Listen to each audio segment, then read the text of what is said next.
It's time for a new episode of Steel Toes and Scoreboards. Allen Iverson is always going to be my all-time point guard. The real AI? Practice. We're talking about practice, not the game. His contributions to professional baseball cannot be denied. You sure about that? Then why is he not in Cooperstown? Come on, puss. Nope, Hattie, old girl, he takes a backseat to Joe Montana. 2 years now we've been doing this bullshit. I can't believe podcast hasn't thrown us off the air. Marvin Harrison or Reggie Wayne? Reggie Wayne. Hot take. Taylor versus Serrano, 2022 Fight of the Year, baby. 2 women sold out in Madison Square Garden. Incredible. You're the biggest homer ever. Whoa. You leave my Dodgers, Steelers, and my Penguins out of this. We did a lot of hockey talk last year. I enjoyed that. Well, it's a great sport. Kill a guy with skates. What's better? It's true. All right. One-on-one, full contact, both in their prime. LeBron versus Jordan. Come on, Hattie, old girl. You really think that deserves an answer? Okay, fine. We'll take it. Coming soon on Steel Toes and Scoreboards, a top 25 QB episode. Beto. Nope. Not after that point guard cluster episode. Oh, man. Tyson Fury versus Mike Tyson in their prime. I'm pretty sure somebody named Tyson would win. This Live Golf versus PGA Tour feud has been an incredible news story this year. It's a pissing contest, but it has been funny. That Waco episode did killer numbers on our downloads. See, good thing we cover more than just sports. Have I worked a pro wrestling reference in yet tonight? And here we go, folks. Once again, he gets going. Well, you know. I like wrestling. Leave me the fuck alone. Peyton, Brady, Breeze, and soon-to-be Rodgers all retired. Who's the next crop to stand up and take their place? We've got to start talking more to college hoops. Waiting on you to pull the trigger. Commissioner Kurt Kelly in the house, everybody. I'm here to save the MLB. Anything to say to your fans? Peace, love, and Ozzy Osbourne. Hot take right here. He's the greatest second baseman to ever play the game. You're kidding me, right? You can't be serious. All right, Puss, you ready to get into it? Sure bet, Hattie, old girl. Let's piss some people off. And as he said, we sure do. Guys, a very new episode happening right now.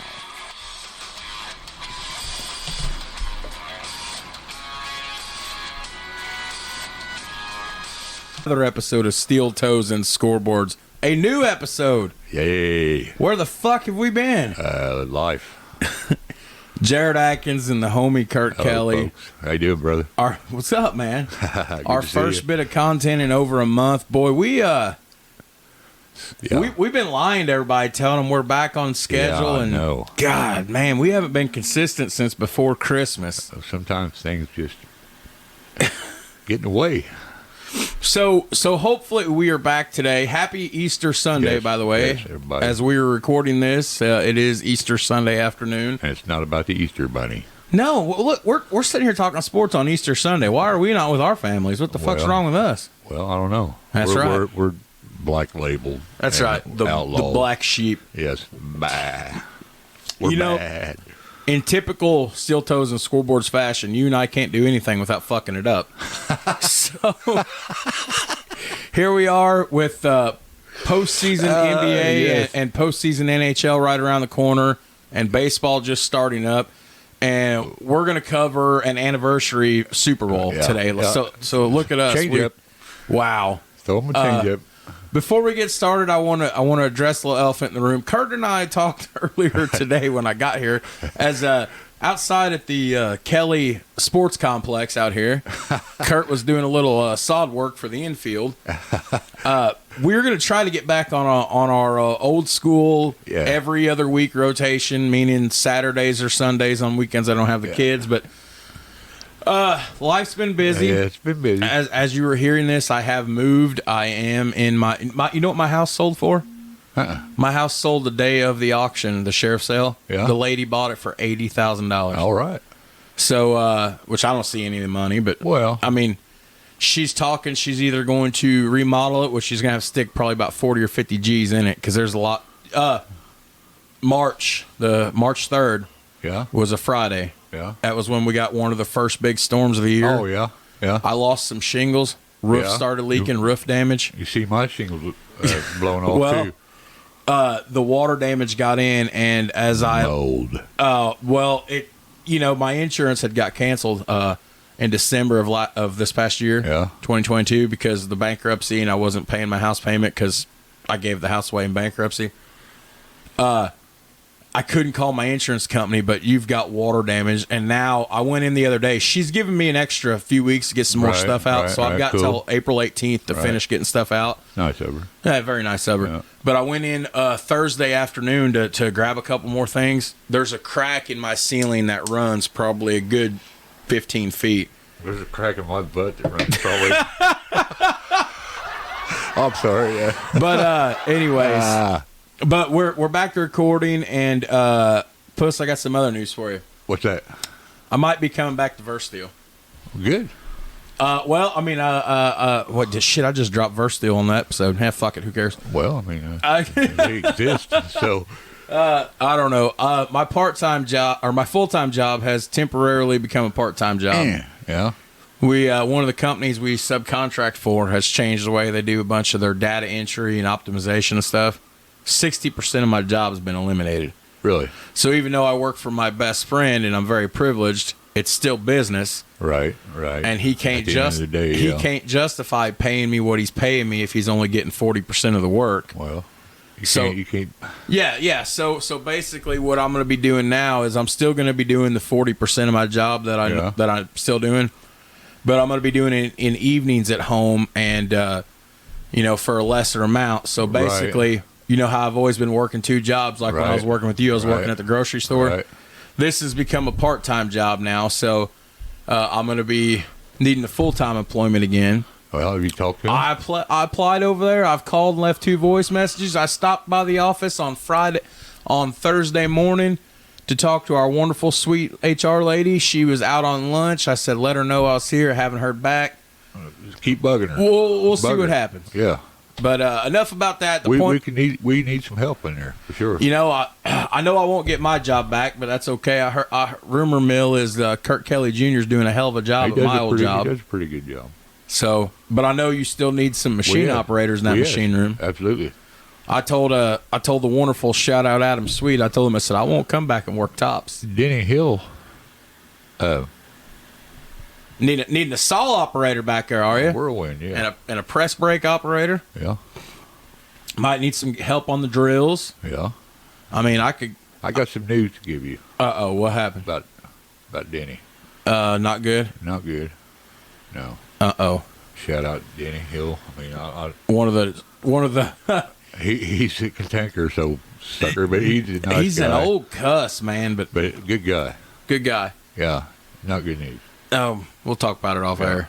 But anyways, telling everybody all this stuff to just be like, Kurt and I are going to try to get back on a more frequent schedule. We've never had an issue with our schedules that much before, but it's just Christmas, and then Kurt had to take a month or two away, and then my work was super busy, and then this move, and now this job search. So yeah. But hopefully we're going to be. Yeah. We'll be back on track. We'll be back on track. Hopefully we'll shoot for 2 weeks from now, getting some stuff done. But let's, in typical Steel Toes and Scoreboards fashion, we are colossal fuck-ups that can never get anything right. So with all this sports going on and March Madness just ending and postseason NHL and NBA coming up and baseball, we're going to talk an anniversary Super Bowl. That's us. That's an off-speed pitch to you right there. Yeah. Change up. Ephus pitch. 36 inches of break coming across the plate. Yeah. But the good news is, for those of you, this is an anniversary series. It was played in January of 98, which would have been for the 1997 season. It's one of the best Super Bowls of all time. I was a 10-year-old kid. I loved it. We're going to talk a little Packers-Broncos, Elway versus Farve. I mean, yeah. So, you sold me right there. I sold you right there. Yeah. Shout out Bret Farve. Oh, man. we've not had no time to do no weeknight chronicles. Right. There's more Farve news about this welfare fraud thing, shit going on, and a lot of stuff going on. we've missed a lot of opportunities. Well, but let's start. So to the best of Puss and I's knowledge, yes, Hattie. yes, all information we present tonight will be factual. If there's anything opinion based, you should be able to realize it because Kurt and I have the most fucked up opinions of any human being known to man. So, let's get into it. And Hattie, girl, for old time's sake, what do you say we? You want to pay a bill just so it makes us look? We better pay a bill. Makes it look professional. Yeah. So let's do it. So, all right, guys. Check out Black Rifle Coffee Company. Check them out on Facebook. Check out their .com industry. They have cool swag for men and women. They have great coffee, energy drinks. They sent us, well, me, because you didn't drink them, but you know they had first when I first asked about this promotion thing. They'd sent me a shit ton of energy drinks. Oh yeah, yeah. So I gouged them down right away, which I didn't need for the beaties, but check out Black Rifle Coffee Company. Their shit's pretty good. Their coffee's amazing too. So there we go. Right on. So dun, dun, dun, dun, dun, dun. Is that the Monday Night Football thing? Yeah, I think so. Maybe. Okay. Sorry. So Super Bowl 32 was played between the NFC champion and defending Super Bowl 31 champion Green Bay Packers and the AFC champion Denver Broncos to decide the world championship for the 1997 regular season. Not a fan of either team, by the way. Right. Fun fact. I'm already getting you a fun fact. Yes. Super Bowl 32 also made Qualcomm Stadium, which was in San Diego, where the Chargers played. Right. Super Bowl 32 made Qualcomm Stadium the only stadium in history to host both the Super Bowl and the World Series in the same year. Nice. Which would have been 1998. And I'm trying to think who was in it would have been the Padres and Yankees in the 98 World Series. Yeah. Because, baseball's our forte on this show. Yes. Now, what's interesting, this was the first Super Bowl for the Broncos after suffering. John Elway suffered 4 straight Super Bowl defeats. Ouch. And this also snapped a 13-game losing streak for the American Football Conference in the Super Bowl. Wow. Yeah, the last time the AFC won the Super Bowl was in the 83 season. Who'd that been? That would have been the Los Angeles Raiders. And Super Bowl 18. Marcus Allen. I love me some Marcus Allen. Can't be wrong with Marcus Allen, no. Okay, so let's He's see. a USC product, wasn't he? Trojan. Yes, he was. Yes, he was. Yep, Yep, Southern yep, Cal yep, yep. Football University. Yep. There, in modern times, there's actually now 35 teams in the National Football League. You've got all 32, and then at 33, you've got Alabama Crimson Tide. At 34, you've got Miami Hurricanes, and at 35, you've got USC Trojans. Right. I had to put that in there. Well, yeah. Fun fact, Kurt. Yes. The Packers, who entered into the Super Bowl as double-digit favorites, were the first team to lose by double-digit favorites since the Minnesota Vikings in Super Bowl number 9. The Packers, they were blowing people out that year, weren't they? Yeah. So what do we want to do? What's great about our Super Bowl episodes is we can do a lot more talk about the postseason because there's not 5-game series and 7-game series, whereas when we do World Series recaps, we either sometimes skip the postseason or we go through it just depending. But before we get to the postseason, I have a bunch of interesting notes, as you always appreciate this. Oh, yeah. Let's talk about the 1997 regular NFL season in general. Okay, yeah. So this was the 78th season for the NFL. The Oilers would relocate from Houston to Nashville to become the Tennessee Oilers. Before they became the Tennessee Titans, they were the Tennessee Oilers. They would play their games at Liberty Bowl Memorial Stadium in Memphis while the stadium in Nashville was being constructed. Jeff Fisher? Jeff Fisher. Yep. Warren Moon. Oh, yeah. Eddie George. Oh, yeah. Steve McNair. Here's some interesting facts. During Game 7 of the 1997 World Series, which, by the way, that's available in our archives at our Steel Toes and Scoreboards. Right. Kurt and I covered that. Because of Game 7 of the World Series, the Bears-Dolphins game at Pro Players Stadium was delayed and played actually a day later. February 1st, 1997, four-time Super Bowl starting quarterback, but loser, master of the K-Gun offense, Miami Hurricane, Jim Kelly, announced his retirement from the NFL. Man, no Super Bowl ring. No Super Bowl ring, and I knew you were gonna bring that up. So here it is: 60% completion percentage, 237 to 175 touchdown to interception ratio, a passer rating of 84.4, 35,467 career passing yards. Hall of Fame. Hall of Famer. Yeah, for sure. Hall of Famer. I like Jim Kelly. Never was a Bill fan, but K-Gun offense. Yeah. Thurman Thomas. Oh yeah. Thurman Thomas. Thurman Thomas. Pete Metzelaars. The NFL draft in '97. The first overall pick would go on to be, if he's not a Hall of Famer now, I can't remember if he is. He will be eventually. Offensive tackle Orlando Pace from Ohio State to the St. Louis Rams. Anchored that line for years. Yeah. Damn good. He's a big fucking boy. Big guy, yeah. Yeah. There was a couple of rule changes prior to the start of the 1997 season. The most prominent one being, and you'll appreciate this, the Emmitt Smith rule. No, you're looking at me? Yeah. In order to reduce taunting and excessive celebrations, no player may remove his helmet while on the playing field except during timeouts, between quarters, and in case of an injury. Violating the rule results in a 15-yard penalty. This is in response to what is now being called the Emmitt Smith rule after the Cowboys running back's habit of taking his helmet off every time he would score a touchdown. Well, rule's a rule.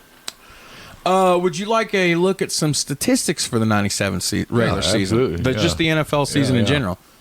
The Broncos, 472 points scored for the season. Total yards gained was by the Broncos with 5,872. Rushing yards, total rushing yards, the Pittsburgh Steelers, 2,479. Hop on the bus. The bus. Check out this. Number one rushing defense in the league. Fewest rushing yards allowed. 1,318 with the Pittsburgh Steelers. They led the league's rushing attack and had the number one ranked rush defense. That's not unusual. Well, it is nowadays, but that's a hot take right there. The number one ranked passing defense. The Cowboys only allowed 2,522 passing yards. Really? Mm-hmm. Was that Charles Haley on that line? I didn't even think about Charles Haley. Deion Sanders, maybe? Deion, is 97? No, it wouldn't No. Deion would have been... a Giant. No 49er. That might have been when he was a Redskin. Deion was a Redskin for one or two seasons. That's true. I'm trying to figure out why they would have been so good. No, he might have still been a Cowboy. Because he left Atlanta and went to the 49ers for one season. Got his ring in 94. Went to the Cowboys the next year. Went to Cowboys. Hey, got a ring there. Would you like some individual scoring statistics? Yes. Okay. Most touchdowns scored. Kareem Abdul-Jabbar. What? Not that Kareem. A different Kareem. Oh, wait a minute. I think I remember Miami him. running back. Miami, yeah. 16 touchdowns. Okay. I knew that was going to fuck with you. I was doing the notes last night. I'm like, I'm going to get him. Yep, got him. Okay. Fucker. Let's see how well you know me. All right. Who do I always tell you is my all-time favorite running back? Oh, come on. Never won a Super Bowl. Played in the Motor City. Barry Sanders, yeah. 1997, on the ground. You know how many yards Barry Sanders had? Too many, probably. 2,053 yards behind that offensive line. Yeah, that was terrible. 2,053 yards. Anybody wants to know how you carry yourself on the field of football, right? Look at Barry Sanders. Look at Barry Sanders, please, when he scored a touchdown. What'd he do? Nine times out of 10, hands the football off right back to the sideline. To the ref, yeah. And he, time to play defense. Here we go. Oh, God. Well, I mean, it's pretty simple. No, it All is. everybody wants to see is celebration. It's so cool looking. No, it looks like a bunch of idiots when you're down 20 points and you intercept for a touchdown and you're down 13. You're still down 13. What are you going in front of the camera for? Hey, Puss. Yes. Hattie? I'm going to have fun with this one. All right. I want you I want you to try to think back. I know this was 26 years ago now, although the Super Bowl was played 25 years ago because it was played in January 98, but we're looking at a 26-year-ago season. I want you to just throw me out one or two names. Who do you think was the passing yard leader for the 1997 NFL season? Because I guarantee it'll be somebody you never think of. Mark Bolger. Ooh, good guess, but no. Give you one more. Oh, I don't know. Throw out a name. Just think 26 years ago. Pick one out of the hat. 26 years ago. I'll take it. You should have seen the look he gave me. I don't know. Time's up. Just throw a name. Bret Farve. No. So, you remember... Cordell Stewart. Oh, got it. Hey, you Steeler guy. So, you know how I told you that I was a Colts fan? Yeah. From before, the Peyton era? Right. Like the Harbaughs and the Jeff George at quarterback? Right. You know who led the NFL season in 1997 in passing yards with 3,917 yards? Inform me, please. A guy by the name of Jeff George for the Oakland Raiders. George. I shit you not. No. I shit you not. From Purdue. From Purdue, Indiana owned. The former Colts number one overall pick. No. Jeff George. I liked me some Jeff George. He had a pretty throw, man. I mean... Now, Brett Favre led the league in touchdown passes with 35, which I was hanging out with my other best friend, Jeremy, last night. And he goes, so? I'm like, so? I was like, this is 1997. It wasn't 2005. In 1997, 35 touchdowns was a lot. Yeah. Okay, Marino, of course, had thrown 48. Right. That 1 year. Right. But still, 35 was a lot of touchdowns. Yeah, that's a lot of touchdowns. Receptions leader, you're going to... We had a tie, 104 catches apiece. Tim Brown from Oakland. Anti-Thigpen. Ooh. Herman Moore from Detroit. Receiving touchdowns on the season, Chris Carter with Minnesota, nice. Yeah. 13. Receiving yards, this one's going to blow your mind. Rob Moore from Arizona, 1,584. And the sack master, that terrifying little sawed-off midget in Minnesota, John Randall, 15 and a half sacks. That ain't very many, really. For then it was quite a few. Yeah. Now, let's look at some... I've also got some awards for you here. All right. We had co-MVPs for the 1997 season. Really? Brett Favre and Barry Sanders. Yeah. Offensive Player of the Year, Barry Sanders. Uh-huh. Offensive Rookie of the Year, Tampa Bay Buccaneers running back. It's right there on the tip of your tongue.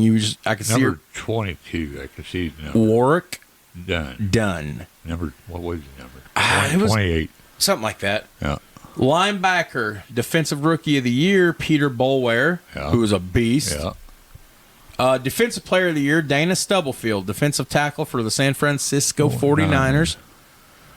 And NFL Man of the Year, because he was a beautifully man, not as beautiful as your beard, but he was a beautiful man and a good man and an honest man. Troy Aikman for the Dallas Cowboys.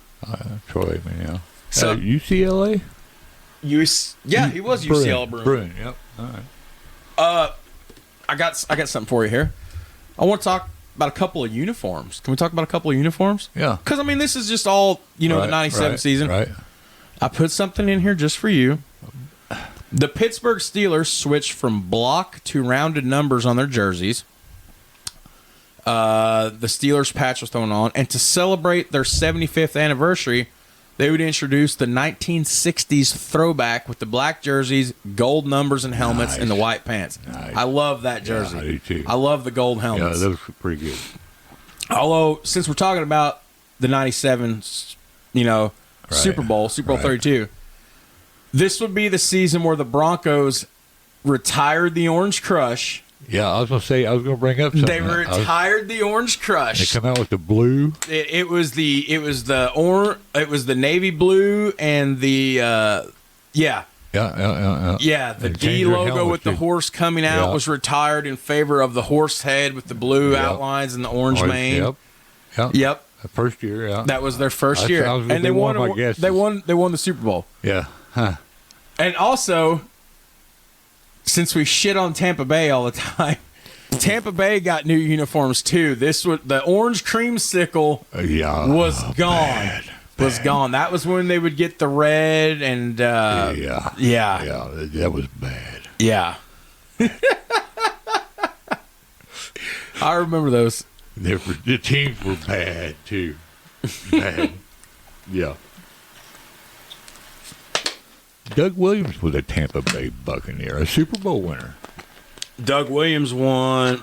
Hey, I'm a 1987 baby. Doug Williams and the 87 Redskins won a Super Bowl. That's right. Absolutely. Let's see here. I put this in here too, just because we're talking.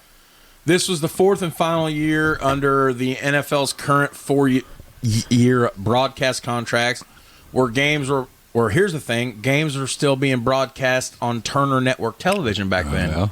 Wasn't no more. This is Howard Cosell. This is Sunday night games would air on TNT, and then on ESPN during the second half of the season. Of course, Sam Weish was Ditka became the head coach of the New Orleans Saints. Right. So Sam Weish replaced him on the NFL on NBC pregame. Yeah. Marv Albert was fired due to sexual assault allegations. He was replaced by Tom Hammond. Way downtown, bang. For TNT's final season in 1997, calling the NFL, Mark May would join Vern Lundquist and Pat Hayden. Pat Hayden. Yep, an ex-Ram quarterback. I love Pat Hayden. Back in the way back 60s, 70s. I don't know, Flintstones. I got a few things here. I don't know. You know what? I'll go through all of them. Late 70s. Coaching changes for the 97 season. All right. Because some of these names I'm going to throw at you, you're going to get a kick out of this because it's going to be a trip down memory lane. Okay. The St. Louis Rams, Dick Vermeil would replace Rich Brooks, who would be fired. Mike Ditka replaced interim coach Rick Venturi, who replaced the resigning Jim Mora. Right? Yeah. Playoffs. You want to talk about the playoffs? I just want to win a game. Playoffs. The New York Giants, Jim Fassel would replace Dan Reeves. Legendary Dan Reeves. Yeah. I'll be damned. Ex-Bronco coach, wasn't he? Right. Yes. Absolutely. Our Falcons. Dan Reeves would go then to coach the Falcons. Right. He would replace June Jones, who was fired after the 96 season. This one you're going to love. You're going to love both these people because I know you remember both these. The New York Jets, Bill Parcells would replace Richie Kotite.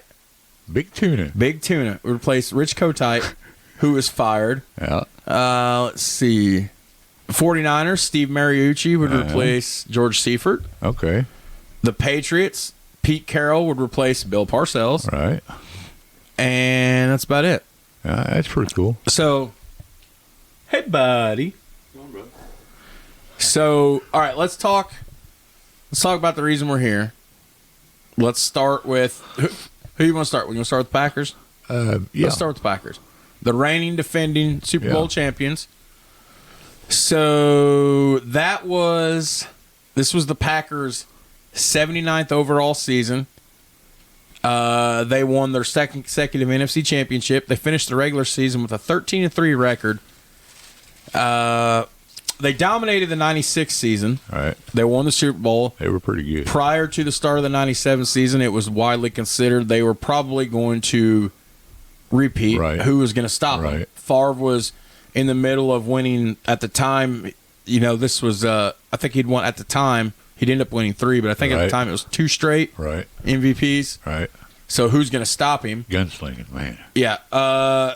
During training camp, their star safety, which you can remember, Leroy Butler, said that he thought the 1997 Packers had a chance to run the table and go 19-0, which has never happened. 72 Dolphins were undefeated, but they didn't have to play 19 games. Right. That didn't last very long because Green Bay lost in week 2 to Philadelphia. They didn't start off that good. For this team that dominated the season before and won the World Series, Green Bay ended up starting off like 3-2. There's usually a slack fall off for Super Bowl winner. What do they call it? The Super Bowl slump. Yeah. So, but they caught fire in the second half of the season, and they had an 8-0 home record for the second consecutive year. Impressive. Very impressive. Let's see what else we got here.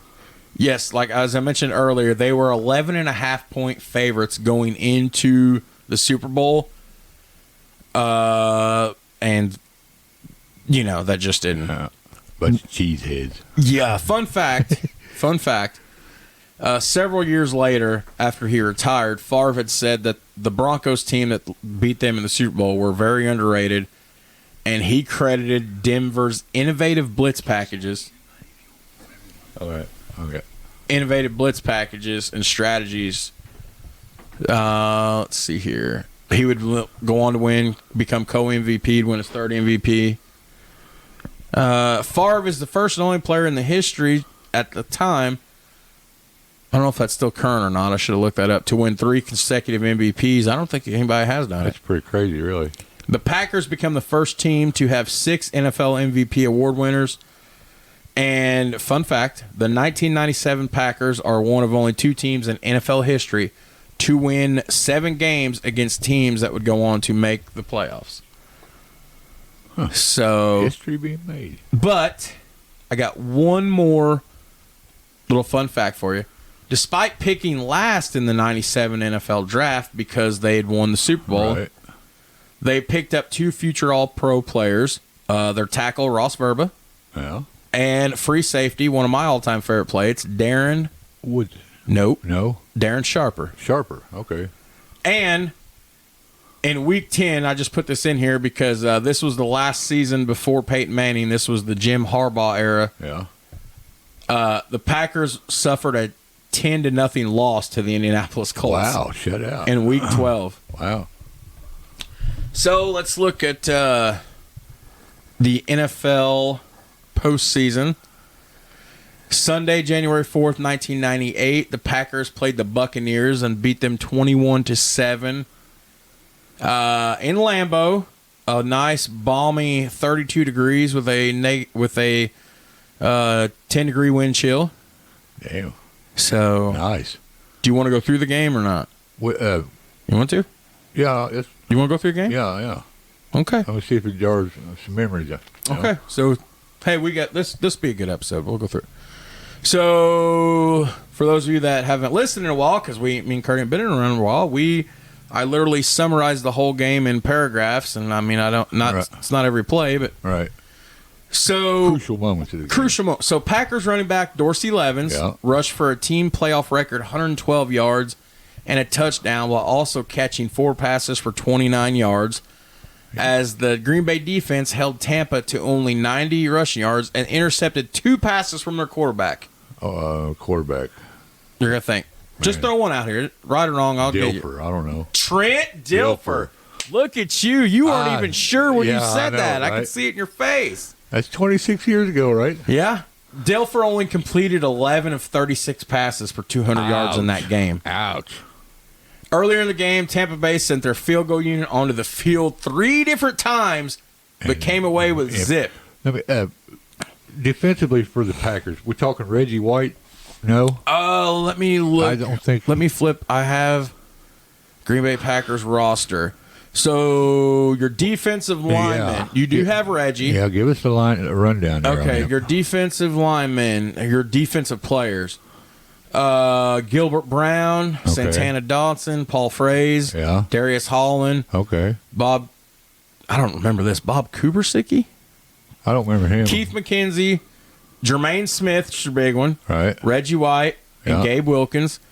Linebackers, Seth Joyner, Brian Williams, Lamont Hollenquest, Bernardo Davis. Your DBs, Darren Sharper. There we go. Leroy Butler. Mark Collins. Chris Darkins, Doug Evans, Blaine McElmurray, Roderick Mullen, Yeah. Mike Pryor, Eugene Robinson, Tyrone Williams. Eugene Robinson. Oh, okay. That Eugene Robinson. Let's go back here. Cool. I like it. The game started with a punt from each team. I mean, Reggie White, we say no more. I mean, he was a Intimidating son of a bitch. beast. Intimidating. Yes. I'm not. Okay, here's the deal. I put Lawrence Taylor, I put LT so high on the list of all-time pass rushers. Yeah. But there is something to be said for former Packer, former Eagles, Reggie White. Yeah. A beast. Yeah, a beast. Nobody could handle him. Two guys. He'd go right through him. Yeah. Now, on the opposite side of the field, though, with Tampa Bay on their defense, you've got some future Hall of Famers and Warren Sapp, Derek Brooks, Rondé Barber. Yeah. And they can't do nothing against Brett Farve. Just let's go through this here. How many more paragraphs we have? Not just this much. Favre had a rough day as well, though. Right. I guess I should take that back. Good defense. Completing only 15 to 28 for 190 yards with a touchdown, 2 interceptions. This game was the first postseason meeting between the Buccaneers and the Packers. Now, this would have been the divisional round because Green Bay, would get a first-round bye. Right. So let's jump to... I don't really care about that. Let's jump to the NFC Championship game, which was a lot closer. This one was played in that...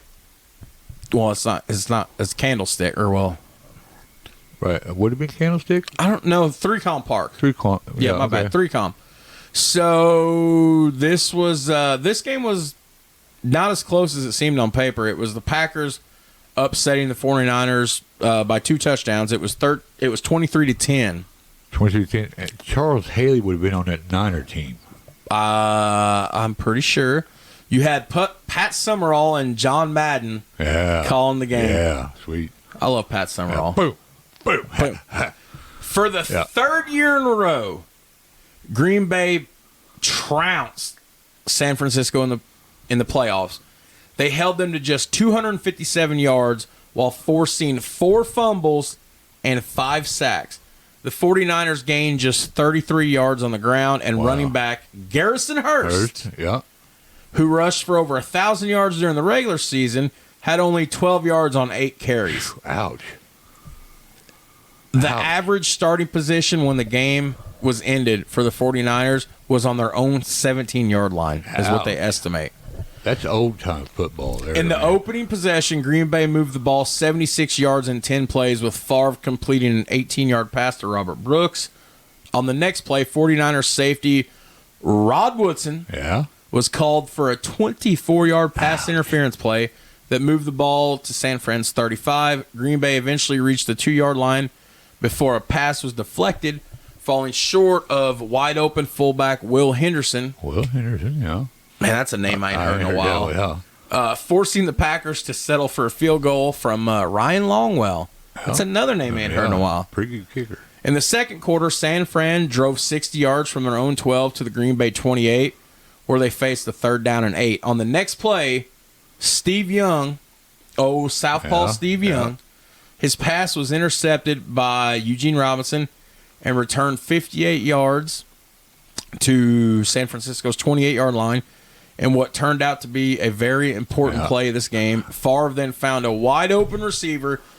And if you guys got to think, in 1997, there was no Donald Driver yet, Bubba Franks, Greg Jennings, all these guys. Favre had one badass that I can remember from my childhood by the name of Antonio Freeman. Yes. And Freeman slashed through the middle for a 27-yard fast, dude. Antonio Freeman? Yes, he was fast. There's certain players when you watch football and you look at the game, there's certain players you look at. Impact players. Yeah. Where everything comes natural for them and easy. Yeah. You've seen it with guys like Randy Moss. Right. Jerry Rice. Right. Even T.O. Right. with all his back. Yeah. But my first real viewing and seeing that was a lot of Antonio Freeman. Yeah, he's good. Man, I told you this one was going to bring back memories. Great third down receiver too. I mean, move the chains slot guy. Let's see. Green Bay would manage to drive deep into San Francisco territory later in the game, but Farve committed a 15-yard grounding penalty on 3rd and 14. Longwell would miss a 47-yard field goal on the next play. On the 49ers' next drive, they drove 52 yards in 9 plays, including Young's 48-yard completion to a very young first or second-year player you might have just heard of out of, Chattanooga by the name of Terrell Owens. Yeah, T.O. T.O. on 3rd down 26. And here's another name you ain't heard. Young almost completed a touchdown pass to a guy named J.J. Stokes. Okay. I think I remember that. J.J. Stokes. Gary Anderson was still kicking. They had to settle for a field goal. Gary Anderson was still kicking? Gary Anderson was still kicking. Ex-Steeler. Gary Anderson. 51 seconds remained. Green Bay got the ball back. Favre got his team into scoring range with a completion of Freeman. Longwell hit a 43-yard field goal, dead as nuts as time expired, giving the Packers a 13-3 halftime lead. And, on the first play of the second half, Favre would come out, throw to Henderson. And basically, they just spanked the PP. We'll just stop it there. Favre finished the game completing 16 of 27 for 222 yards and a touchdown. Dorsey Levens recorded a then playoff team record 116 rushing yards and a touchdown while catching 6 balls for 37 yards. Freeman caught 4 passes for 107 yards and a touchdown. T.O. was the sole offensive star for his team, catching 6 passes for 100 yards. Oh, and Dorsey. Oh, and no, never mind. I already mentioned Dorsey. This was the 3rd year in a row, though, that Green Bay had defeated the 49ers in the playoffs. The Packers would then advance to their 2nd consecutive and 4th overall Super Bowl appearance. I'm a Packer fan. I don't like the uniforms either. Yeah. So, what's wrong with Packer uniforms? They're ugly. I don't much care for them. You know what the G stands for on their helmet? Gay. Wait, did I just say that? You just see your face. It's 2023. Is that correct to say? Yeah, well, Calling someone gay as prevalent as it's happy. Exactly, I guess. Fuck it, I'm leaving it in. I don't care. Yeah. No, okay, so go ahead and tell me, what's the G stand for? Well, you think it'd be something for green? Yeah. Bay, or I don't know. It's weird, but it stands for greatness. That's from Lombardi himself. The rumor is that God's favorite team is actually not the Cowboys, but it's the Packers. Packers, yeah. Well, Lombardi said, I heard, the interview was somebody asked him what the G stood for, and it was greatness. So here's a weird question, because I haven't seen you in so long. Fuck it, we're gonna have a great episode. Not that I agree with that greatness. Because I don't have nothing to do. You have anything to do? No. No, fuck it. Let's talk sports. Let's go mushroom hunting. And I don't know. Let's talk sports. Yeah. Uniforms. Yeah. I always believe the best looking uniforms in sports come from the NFL sport. Oh yeah. Better than baseball jerseys. Yeah. Well, I don't know, man. There's some badass hockey sweaters out there. Yeah. Okay, who's got the best looking jerseys in the NFL ever? What's the best looking jersey? Well, you know who I'm going to say. I know. As I look, homer. It's surrounded on every wall in this living room. I'm a homer, dude. I like the black and gold. With can the I helmet, say the blue? Can I say gay twice in 30 seconds? You can say gay twice. Remember Jeff Dunham? Yeah. The ventriloquist? Yeah. He was talking about he drove a powder blue Prius. Oh, no, not the Chargers powder blue jerseys. Damn, man, there's something about it. Yeah. Although this dies right here. Tyson Cravener, if you're listening to this, you fucking Steelers fan, you and my co-host Steelers fan, the Bumblebee Pittsburgh Steelers jerseys. What do you mean they're They're terrible. Terrible. Those looking. are badass. No, I don't think You're a so. Steelers fan. It's on every wall in this house. I don't see no bubble jerseys. You don't like the Bumblebee jerseys? No, I really. think those are fucking just They're the all right, I absolute guess. awesome. They're all right, I guess. All right. And the old school Redskins jerseys, the ugly ones. Well, we can't say Redskins anymore. The ones that Theismann and them would wear as throwbacks. Damn it. They weren't the red and white ones, but they were the fucking red and Rust color. Yes. Kind of rust color. I don't know why I think those look badass. They just do. They do. John Riggins. John Rigg. Man. The offensive line. They The called Hogs. The Hogs. Hogs. Yeah. Russ Grimm. Russ Grimm was one of your guys' coaches. He was an offensive line coach. Yeah, he was a damn good offensive. Them guys were mean and nasty. They were big. And That was a big offensive line. well, Redskins had that. That was and the running back 70s, 80s. The running back was like a stump. The Diesel. Yeah. John Riggins. Man. Every yard he got was falling forward. I mean, you never seen him get moved backwards. Them guys were tough. You know, football's so flashy and showy now. Yeah. I miss that old school I do just too. bust somebody in I the do too. fucking mouth like we've seen in the 90s. Yes, smash mouth football. Oh my God, it's CTE. It's CTE. Let them fucking play. They signed up for it. They know what they're getting into. It's a gladiator sport. It is. It is. Yeah. It's kill the guy with the ball. Yeah. Pretty much. Yeah. I mean, How do you think some of these, seriously, it's going to get worse before it gets better. Though. not to get off on the world's full of overly sensitive pussies tangent here.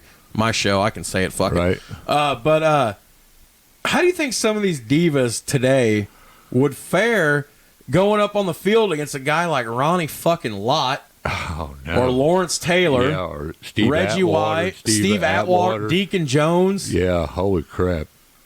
Been a long day. DeMarcus Ware for the Yeah, Cowboys? Yeah. Yep. Anyways, Yep. football's gone soft, bro. It has. Okay. We got to protect the quarterback. Well, quarterback's on the field to play. He signed his mommy signed the right. permission slip. She knows. Ask Terry Bradshaw. Ask any of them guys. You get their heads ripped off.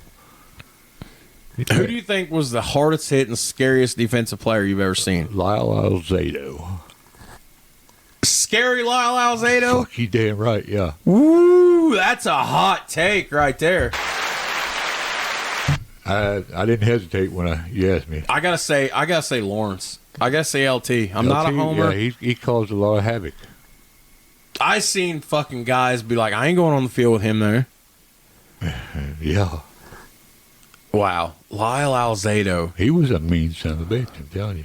Of course, people would say, well, Dick Butkus. Los Angeles Raiders, right? Dick Butkus. Dick Butkus. With a name like Dick. I mean, no disrespect, but Ray Nitschke yeah. in the 60s, him and Butkus. And I can't. We say I can't. Richard Butkus. This is going to be like the shuttlecock all over again from last month. Well, I mean, interesting. Your last name was Butkus. I wouldn't name your son Richard, would you? I had a teacher in high school. Her first name was Sharon. Peters. You know, No, I knew where you were going with that. I swear to you, hand on the Bible. Sharon. But why would you name her? Well, I got one even better. This is a true story, and if I'm lying, may God strike me dead. When I was a kid, you know, Mom used to take me to church every Saturday night or every Sunday morning. Yeah. The preacher's last name was Dick. Yeah. Don't tell me. His first name was Firmus. His parents named him Firmus. Firmus. Firmus. Kurt, do you see a lightning bolt come through? No. I bet you. I don't know how good you are in the Google machine, but if there's a way to look up past preachers in the southern Indiana area, Firmus Dick. Father Dick. No. Firmus Dick. How bad do you hate your fucking kid to name him Firmus with a last name? Now, granted, you know, he was probably born in the 30s, 40s, 20s. He might have been the coolest cat around. They weren't making a whole lot of dick and penis jokes back then. But right. I mean, Dick Butkus. Dick Butkus, Firmus Dick, Sharon Peters. People. I say that, and then here comes Dole. Yeah. No snappy comeback for any in that? I didn't really hear what you guys were saying. Firmus Dick. Sharon Peters. I mean, Firmus Dick. Firmus Dick. That was the preacher's name, Firmus Dick. Just, Really? names that get... You sure it wasn't, his last name wasn't Richard? Richard Dick. You know, they get Dick out of Richard. So. Yeah, so how do you get Dick out of Richard? Short for Richard is Dick. Pry him off with a spatula. We went way the fuck off the rail. That happens. We're getting thrown off the air. Well, just for that, we better pay a bill. Look at you, ever the businessman. Kurt's like, we need a segue. Sure, why not, guys? Well, If they still want anything to do with us, check out Glary Guitars on Facebook or look them up at glarymusic.com. Very reasonable, affordable instruments. You can get some acoustics for about $80, and it's great. It's fucking fantastic for your youth that's wanting to learn to play. I can't even focus right now. This went off the rails. More and more lately, we're becoming a comedy podcast. I feel like people love it though. We're tracking. We ain't put out content in a month, and we're still tracking downloads on a daily basis. How that's happening, I have no idea. But naturally, I guess. I bet they're laughing at us. Well, I don't care. We'll laugh with them. Anyways, guys, give Glary a call at 1-606-404-6286. Again, that's 606-404-6286. Their customer service is top notch. Great sounding guitars. Great sounding guitars. I called it a Canon. So check out Glary Guitars. Give them a call, not Firmus Dick. I'm not making that up. I believe it's legitimate. The father's name. I've never heard of a name Firmus. It's an old school name. Like I've heard of Ernest. Firmus. Father Firmus Dick. I could probably see that name. Well, how old was he? I mean, he was probably in his 60s or his 70s when I was a kid. Born in the 60s. I mean, yeah. So he had to be born early 1900s, 1910s. He was an adult baby. An adult What's his name? Firmus. Firmus Dick. Firmus. What was his middle name? I wonder if we're going to hell for that. I bet his middle name was long or Chevy. His first name was Harden. This episode went way off the rail. This is great stuff. This is what happens when we're not together for... Oh, boy. You want to talk about those AFC champion Denver Broncos? Yes, the Denver Broncos. Is that Howard Cosell again? Yes. Alongside with my very best friend, Jared Atkins. Boom! Boom. I can't do Brett Favre. You can't do Brett Favre? Wait, I can't do John Madden. There you go. I would do... Boom. Can you do a Pat Summerall? I don't know if I can do Pat Summerall. That didn't sound bad right there. Pat Summerall. This is Pat Summerall. John, they're moving the ball to... No, that was bad. I heard you can do a good Sylvester Stallone Rocky. Oh, yeah, I've done that before, you know. Yeah, yo, Paul, you know. Paulie, you got a smart amount. You got a smart amount. All right, let's fucking do this. Hey, yo, Mac. Yo, Mac. Mac. He's punching me pretty hard in the face, Mac. All right. The 1997... Do you got to work tomorrow? No. No, you don't. Negative. Lucky fuck. I don't either. The 1997 season was the Broncos' 28th season in the National Football League. Their 38th overall, as they were an AFL team back in the day. They finished the regular season with a 12-4 record, finishing second in the AFC West. They were the second wildcard team since the 1970 merger of the leagues to win a Super Bowl, joining the 1980 Oakland Raiders. As mentioned earlier, the Oakland Raiders. As mentioned earlier, 1997 we saw the addition of their new logo, their word marks, and the new uniforms. This would continue until 2012 when they would make a uniform and logo change, and the current uniforms would then become the alternate uniforms.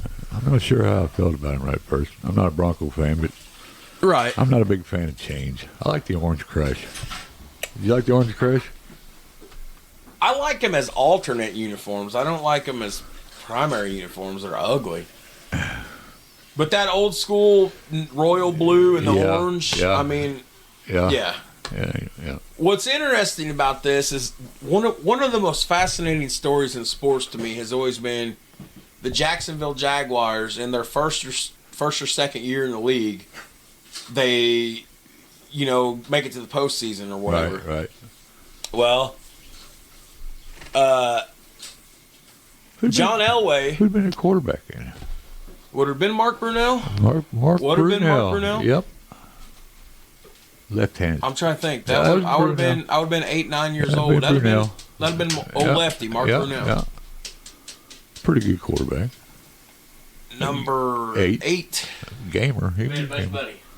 Do what? He made a bunch of money. Brunell did? Mark Brunell made a shitload of money. I'm serious. He's about like Kirk So Cousins. does Sam Bradford. He don't got a goddamn thing to show for it either. It's a Heisman Trophy. So, having lost a disappointing playoff game to the Jacksonville Jaguars in the 1996 postseason, of course, we'll get to in a minute. They would, end up facing them again in the postseason here. Jaguars. The Jaguars. Let me see here.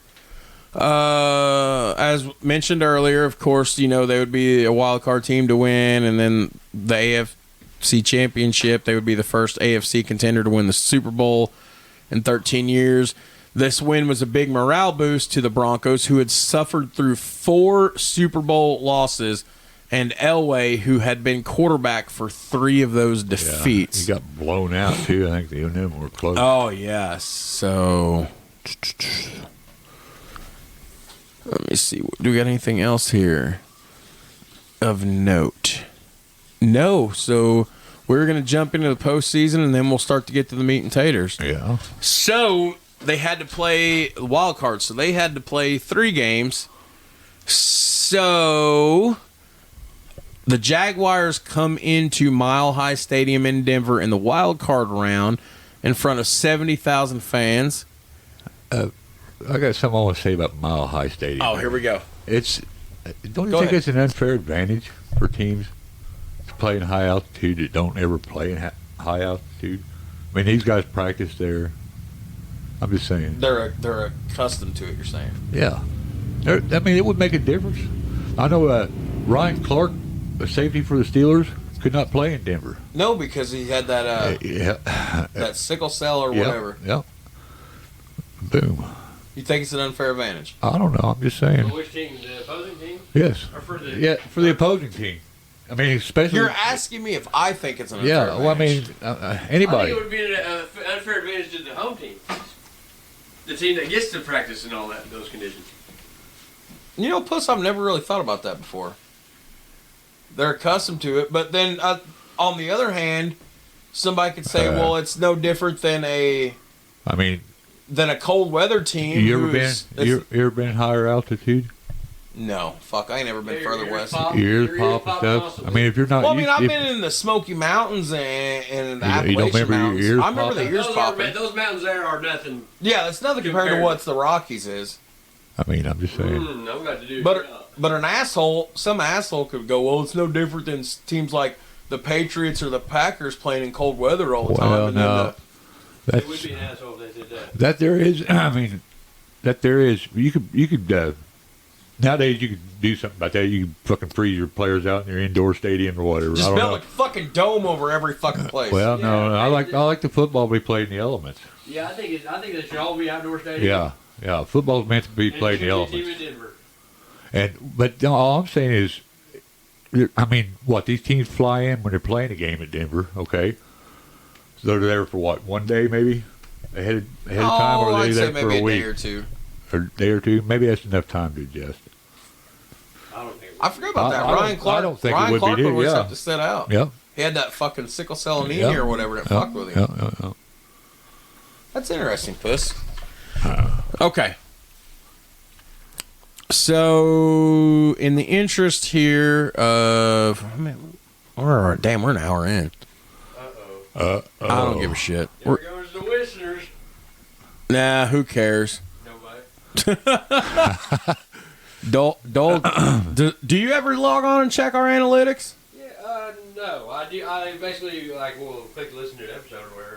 But you don't ever log on and check the analytics? No. And yet I gave you all the access as our third guy. Well, it's just a lot on the plate, I mean, It takes away from the NBA 2K time. and the analytics, I am an analytics. The algorithms. I'm more, You are a very analytical thinker. maybe, but I don't really like that. It messed with the algorithms. The algorithms. Yeah. Do you? I don't really want to go through the game. Do you? Nah. Okay, so Broncos win 42-17, spank the PP. Yeah. Okay. I don't really want to summarize it. We'll do that. This was only the second postseason meeting between the Jags and the Broncos, as Jacksonville had won the year before. Divisional round. This was before the divisional realignment in 2002. We have Broncos versus Chiefs. That game was a little bit close. Chiefs were the 1 seed in the AFC conference, and they lost 14-10 Trying to think. at Arrowhead. Who's their quarterback?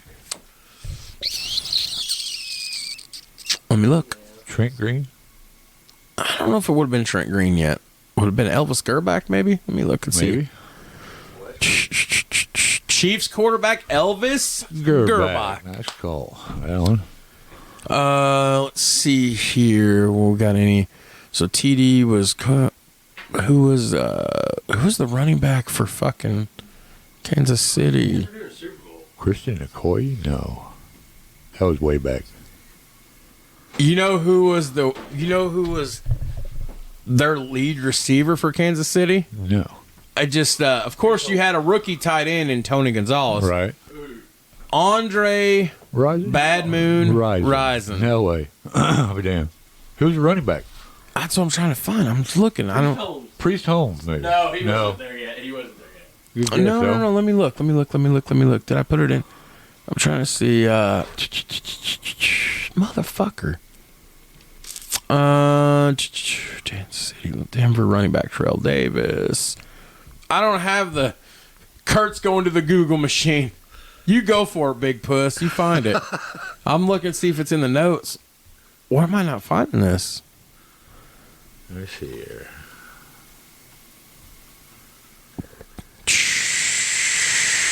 Dead air. I don't have it in here. Huh. Are you looking it up? Yeah. I'll look it up here. All right. I'll get it for you. We're gonna pause for the cause. Yep. Nah, fuck it. We'll just keep rolling tape. I don't care. 1997. Breaking ESPN news. Uh-oh. Oh, it's not that breaking. Silas won't return as the Rockets head coach. Really? Yeah, He's out. he's out.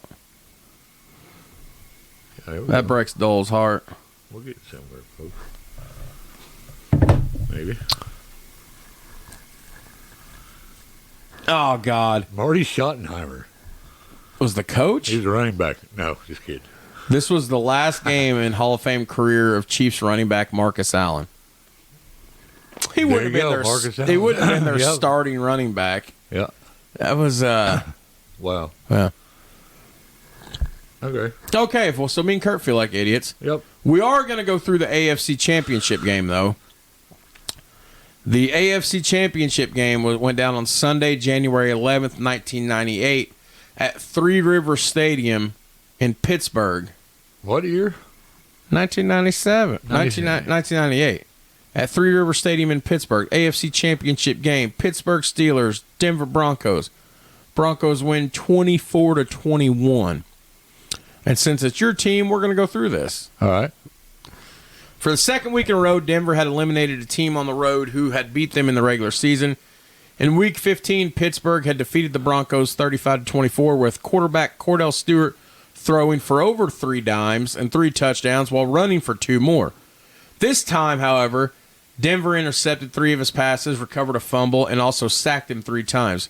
Most of the scoring came in the first half. Pittsburgh got an early scoring opportunity when LaVon Kirkland intercepted a pass from Elway on the Broncos 43. The Steelers moved the ball to the 20, only to have Norm Johnson miss a 38-yard field goal. 38-year. Yeah, that'd be a long field goal, right?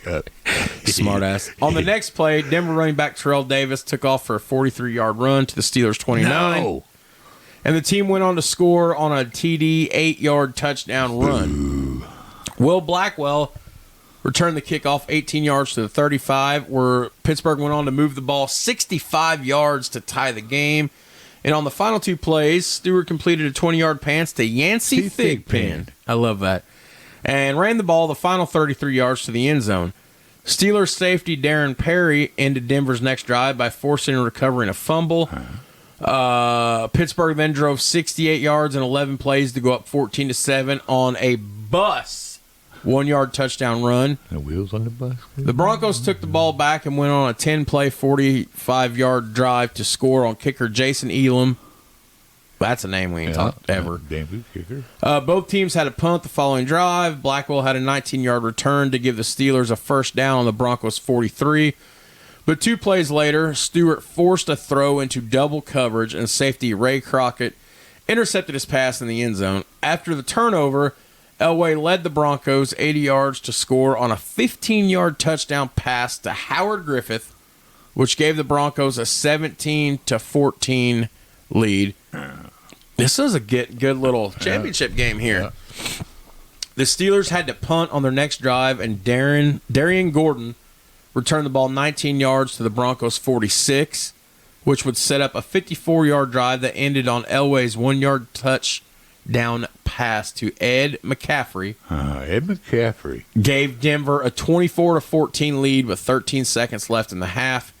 34 of their 54 yards came from a pass interference penalty on the Steelers' defensive back Carnell Lake. Damn it.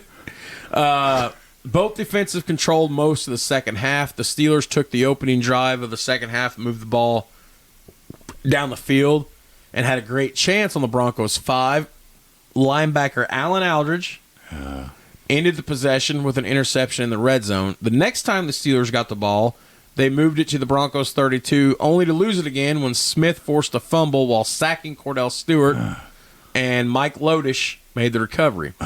Later in the fourth quarter, Cordell Stewart completed 7 of 8 for 68 yards and rushed twice for 11 yards on a 79-yard drive that ended with his 14-yard touchdown pass to Charles Johnson, cutting the score to 24-21 with 2:46 left to go in the game. I remember I was getting excited. Yeah.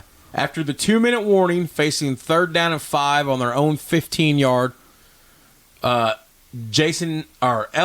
connected to an 18-yard completion to Shannon Sharp for a first down. Then on the next play, he completed a 10-yard pass to McCaffrey for another first down, enabling his team to run out the rest of the clock. Shannon Sharp would later say that Elway made up the converting play in the huddle seconds before the game. I believe it.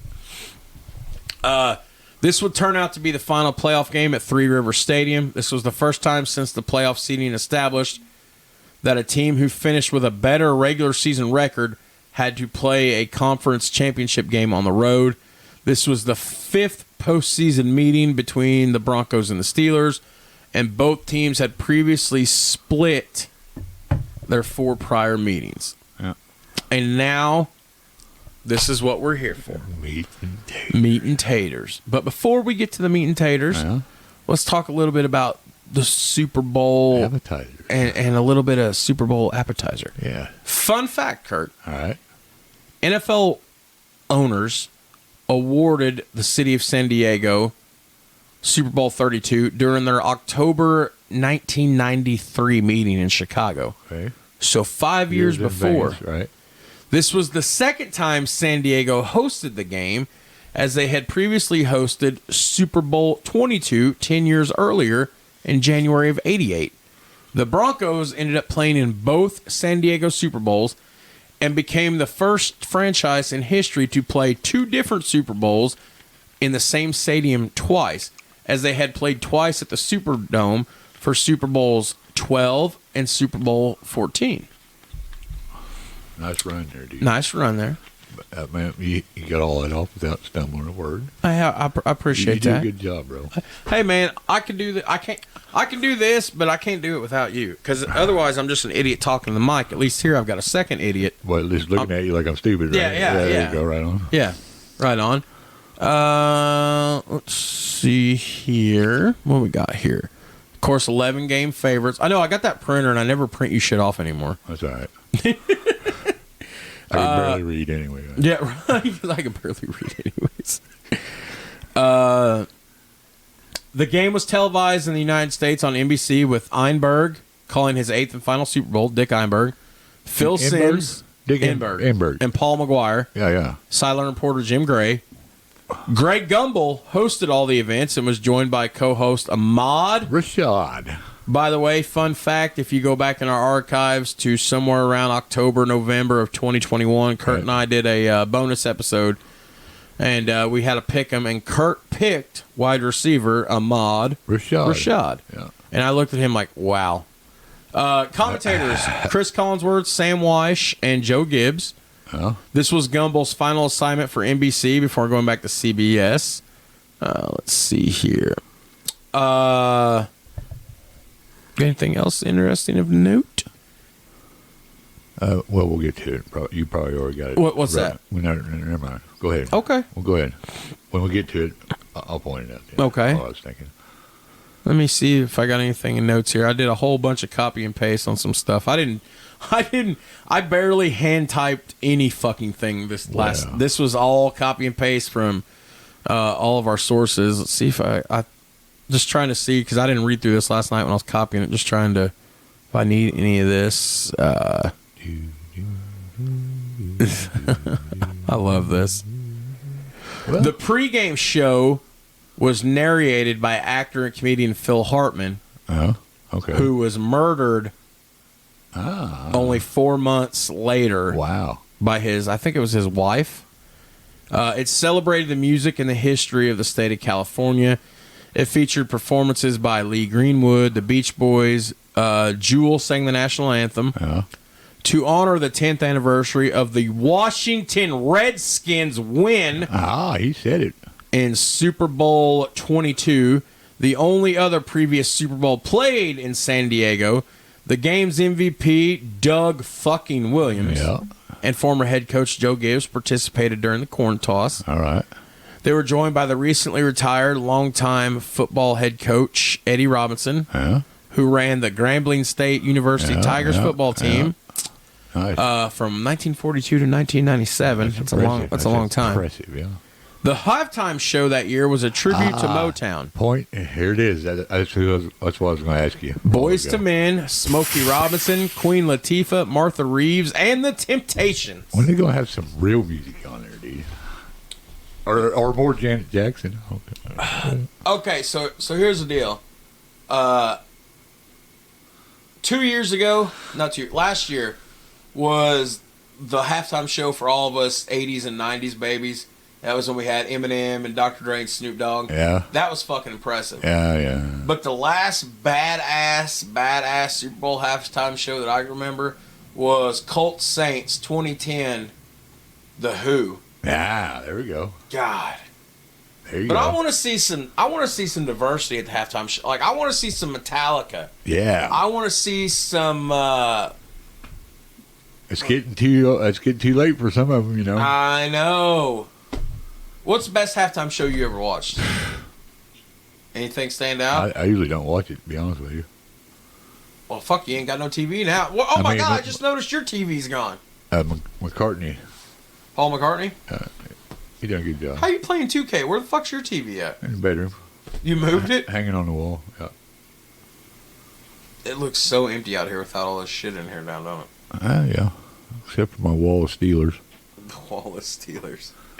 And the Pittsburgh Penguins Exactly. jersey. Yes. Whose jersey is that, Puss? Wanna tell everybody? Hornquist, when he was a Penguin. Let me tell you something about my co-host. I was going to get him a little piece of something for Christmas, and Puss didn't want me to get him a Christmas present. It's not about that. I want to show appreciation to my co-host, get him some sports memorabilia. He goes, no. I mean, well, that's another something. Yeah. Okay. Santa Claus, yay, look. So here's what we're gonna do, because Puss don't have to work tomorrow. He's gonna go out the woods in a little bit. Good thing is now it stays daylight for another 5-6 hours yet. It does, yes. So to borrow a phrase from our friends at After Two Beers podcast, we're gonna take a pause for the cause, which means I have to piss. It's a nice day out there. Yeah, we're gonna take a pause for the cause. I have to piss. We're gonna check out the Kelly Sports Complex. Oh yeah. And we're gonna come in and cover the Super Bowl. Yep. Usually Kurt and I. You guys never know we're gone, but usually Kurt and I leave you guys on pause for about an hour or two. We go out and play some hoops and something. So it's a nice day here. It's a nice day to be sitting indoors podcasting all day. But it's Easter. It's Easter Sunday, as you guys are hearing this. Some Easter eggs. There you go. That the Easter bunny left. So Kurt and I will be back momentarily. Yes.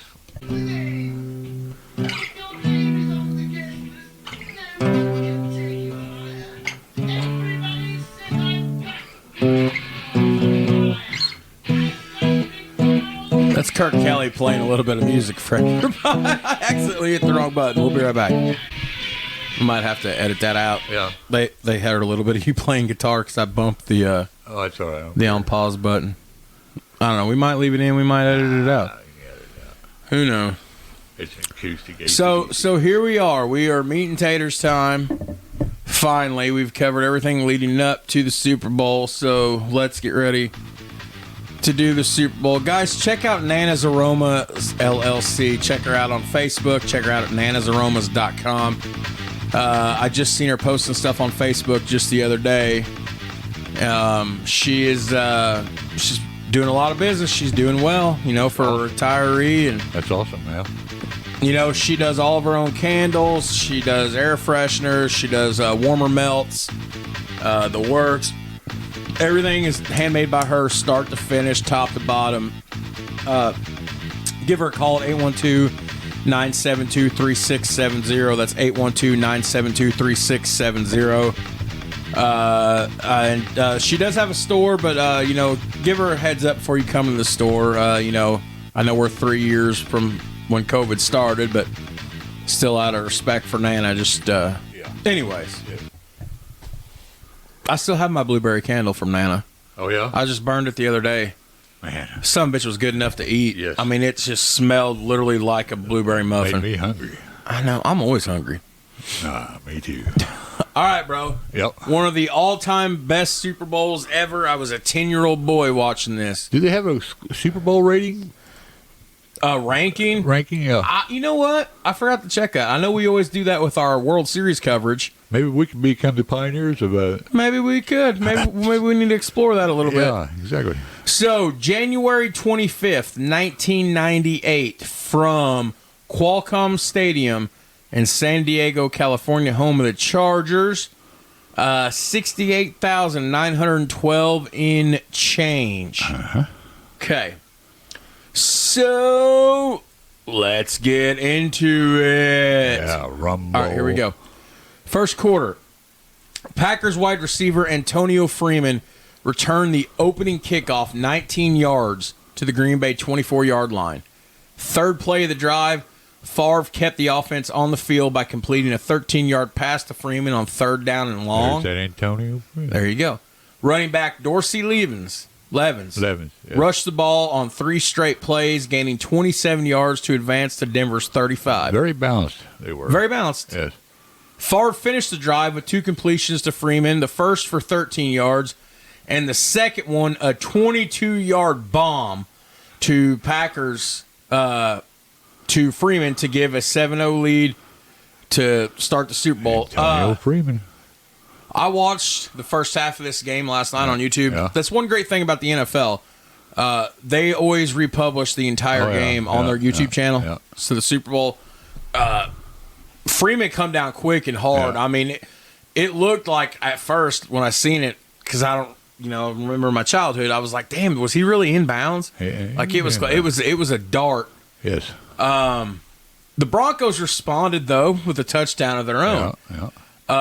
Running back Von Hebron returned the ensuing kickoff 32 yards to their own 42. So, good field position. Denver drove to the Green Bay 46. On third down, a holding penalty on Packers DB Doug Evans nullified quarterback Elway's incompletion and gave the Broncos a first down. So there's a penalty already costing Green Bay right away. Right away, yeah. Now, on the very next play, TD, Terrell Davis, ran the ball 27 yards to the 14-yard line. This was his longest run of the game. Then after a 2-yard run, Elway scrambled 10 yards to gain a first down on the 2-yard line. Yeah, I remember that. Elway was moving. He wanted this son of a bitch, you know. So 2 plays later, Terrell Davis capped off a 10-play, 58-yard drive with a 1-yard touchdown run to tie the game at 7 apiece. Very, very tough stop, short yardage. Right. Yeah. On the second play of the Packers' possession, the next possession, Denver running back Tyrone Braxton intercepted Farve at Green Bay's 45-yard line to end the first quarter. So now we go into the second quarter, aided by 5 runs by Terrell Davis for 29 yards and some change. Denver marched 45 yards to score on a 1-yard touchdown run by quarterback John Elway. John Elway. You can't tell me this old man wasn't wanting it. Great run. Really was. He was laying it all on the line. 1983 first overall pick to the Baltimore Colts. Here we are, 1998. 1998, so you're looking at 15 years. Diving into the end zone, twisting and turning. 15 years he's playing, and you can't, okay, so. Mad respect. What's funny about this, for those of you that might not remember, it's been one of the most iconic scenes. It's been shown in several areas of ESPN and NFL Network and certain productions and things. The touchdown play involved him doing a fake handoff to Terrell Davis, who had been previously taken out of the game during the drive because of a migraine headache, which we'll get to a little bit later on. Right. But head coach Shanahan decided to send him into the game for a third down play, believing that the Packers would not be fooled by a fake handoff without Terrell Davis on the field. Yeah, obviously. Good call, Shanahan, right? Yeah. Okay, so Terrell Davis would say years later his vision was so impaired that he was afraid Elway would call an audible at the line and try to hand him the ball. Despite his blurred vision, Terrell, TD did exactly what was needed to. It drew Green Bay's defense into the middle of the line as Elway took off to the right side of the end zone and Bootleg. untouched. Bootleg. Yeah. Yep. So during the Packers' next ensuing possession, Broncos safety Steve Atwater forced a fumble while sacking Bret Farve. Hit. Oh, he'd knock piss out of you. So he forced a fumble when he sacked Bret Farve, and then defensive end Neil Smith recovered the ball on the Packers' 33-yard line. Although Denver wasn't able to convert that into a first down, kicker Jason Elam made a 51-yard dart, the second longest in Super Bowl history, to give Denver a 17-7 lead. Both teams went 3 and out on their next possessions, and Denver punter, he put a 47-yard boot that pinned Green Bay inside their own 5 with 7 minutes and change left, half a quarter to go in the first half. Green Bay stormed downfield, though, marching 95 yards in 17 plays, scoring with Favre's 6-yard touchdown pass to tight end Mark Churma. 17 plays? 17 plays. Wow. 95 yards. Defense on the field a long time. Only left 12 seconds on the clock for Denver to do something. That was Green Bay's recipe, though. Yep. If they could get a lead. Time of possession. Yes. The same thing we all bitch about when we watch football games and our team's losing. We bitch about time of possession. Yes. But it's smart strategy. You got to keep your defense fresh. Well, exactly. That's why I like the old style of running. No nonsense. I mean, I hear you, puss. Imposing your will. It's all in the trenches. So let's get into the third quarter here. Yes. So Green Bay kicked to Denver to start the second half. By the way, at halftime, we're 17-14. Denver over Green Bay. Yeah, Bubba. Luckaroos. He wants to go over there for some reason. You can't get over it. No, hips bothering him. Yeah. Lucker dog. So Green Bay kicked to Denver to start the second half. The first play after the kickoff, Packer defensive back Tyrone Williams forced and recovered a fumble from Terrell Davis. Green Bay took possession with good field position. They were on the Broncos' 26-yard line to begin the second half. But Denver's defense forced a 3-and-out. Following an ensuing field goal attempt, Denver special teams were called for an offsides penalty, which gave the Packers a 1st and 10 on Denver's 15. But here we go again. Broncos defense. They forced a second 3-and-out in back-to-back possession, stalling the Packers' drive at the 9-yard line and forcing them to settle for a 17-yard field goal, which would tie the game at 17-17. Defense anchored by Neil Smith and Atwater. Was Dennis Smith on that team? I'm trying to think of a linebacker. Was Romanowski on that team? I don't know if Romanowski was. Let's look here. So let's look at Denver's defense here. Linebackers, Aldridge, Burns, Hesse, Mobley. No, Romanowski was still part of that team. I thought so. I thought he was. I thought he had left the year before. He was a mean son of a bitch too. Oh, Romanowski's a good linebacker. Yeah. Okay. Good call, Puss. Good call. I'm just trying to remember some defensive anchors there. Neil Smith. Green Bay kicked off once again, and Denver's offense stalled, resulting in a punt, giving the Packers possession with good field position, this time near their own 40. But Denver's defense forced a third straight 3-and-out. However, again, on the ensuing punt attempt, the Broncos special teams were called for an offsides penalty, which would give Green Bay a fresh set of downs near midfield.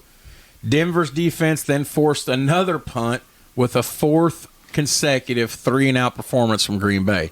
Yeah. Now, here you're shutting out the top. Yeah. Somebody Somebody had done some homework. Yeah, so this is interesting. So, Green Bay punter Craig Hendricks' 51-yard kick pinned the Broncos back at their own 8-yard line. Packers defense could not stop Denver as they marched on a 13-play, 92-yard drive to regain the lead. I was just thinking about something. What's that?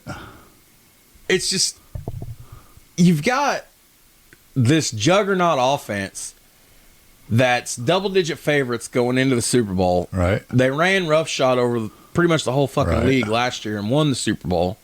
They're defending. And here you've got a 15-year-old veteran under center. 15-year-old. Right. A 15-year veteran under center who's playing like he's playing in his 20s. Yeah. He's hungry. Yeah. He's had 3 chances at a Super Bowl and lost every one. Right. I mean, it's no doubt that he's going to be. But it's the defense that's forcing these 3. It's this team. Yeah, rallied around him. This team is playing for Elway. Yes. Yeah, they're wanting a Super Bowl, but these guys. I mean, I don't care what the Packers would have done that night. I think Denver would have ultimately won. I think it was destined Denver was going to. There you go. Yeah, no doubt about it. So the Packers defense could not stop Denver as they marched a 13-play, 92-yard drive to regain the lead. So. Trying to think of some of his targets for Elway. Besides Sharp, I mean, Sharp you would have had biggest. Rod Smith. Rod Smith, he's a deep threat. You would have had Rod Smith. You would have had Ed McCaffrey. Yeah, okay, your possession guy. Okay, all right. Who's the other big one? Willie Green. Willie Green. Okay. Let's look over here. See how many I nailed 3 of them. Yeah. There's Willie Green, Smith, McCaffrey, Patrick Jeffers. Yeah. Dwayne Carswell, Brian Chamberlain. Yeah, I remember them guys. Okay. Green Bay would have Freeman. Yeah. Bill Schroeder. Yeah. Derek Mays. Don Beebe. Don Beebe. Tough. Bill Schroeder. Terry Mickens. Derek Mays. Antonio Freeman. Robert Brooks. Okay. All right. Pretty good list. Yeah. Let's see. Where were we at here? Third quarter? Yeah, we're still in third quarter. So, aided by a 36-yard touchdown reception by receiver Ed McCaffrey, the Broncos advanced to the Green Bay 12-yard line. On 3rd and 6 from the 12, Elway scrambled for an 8-yard run and dove for the first down.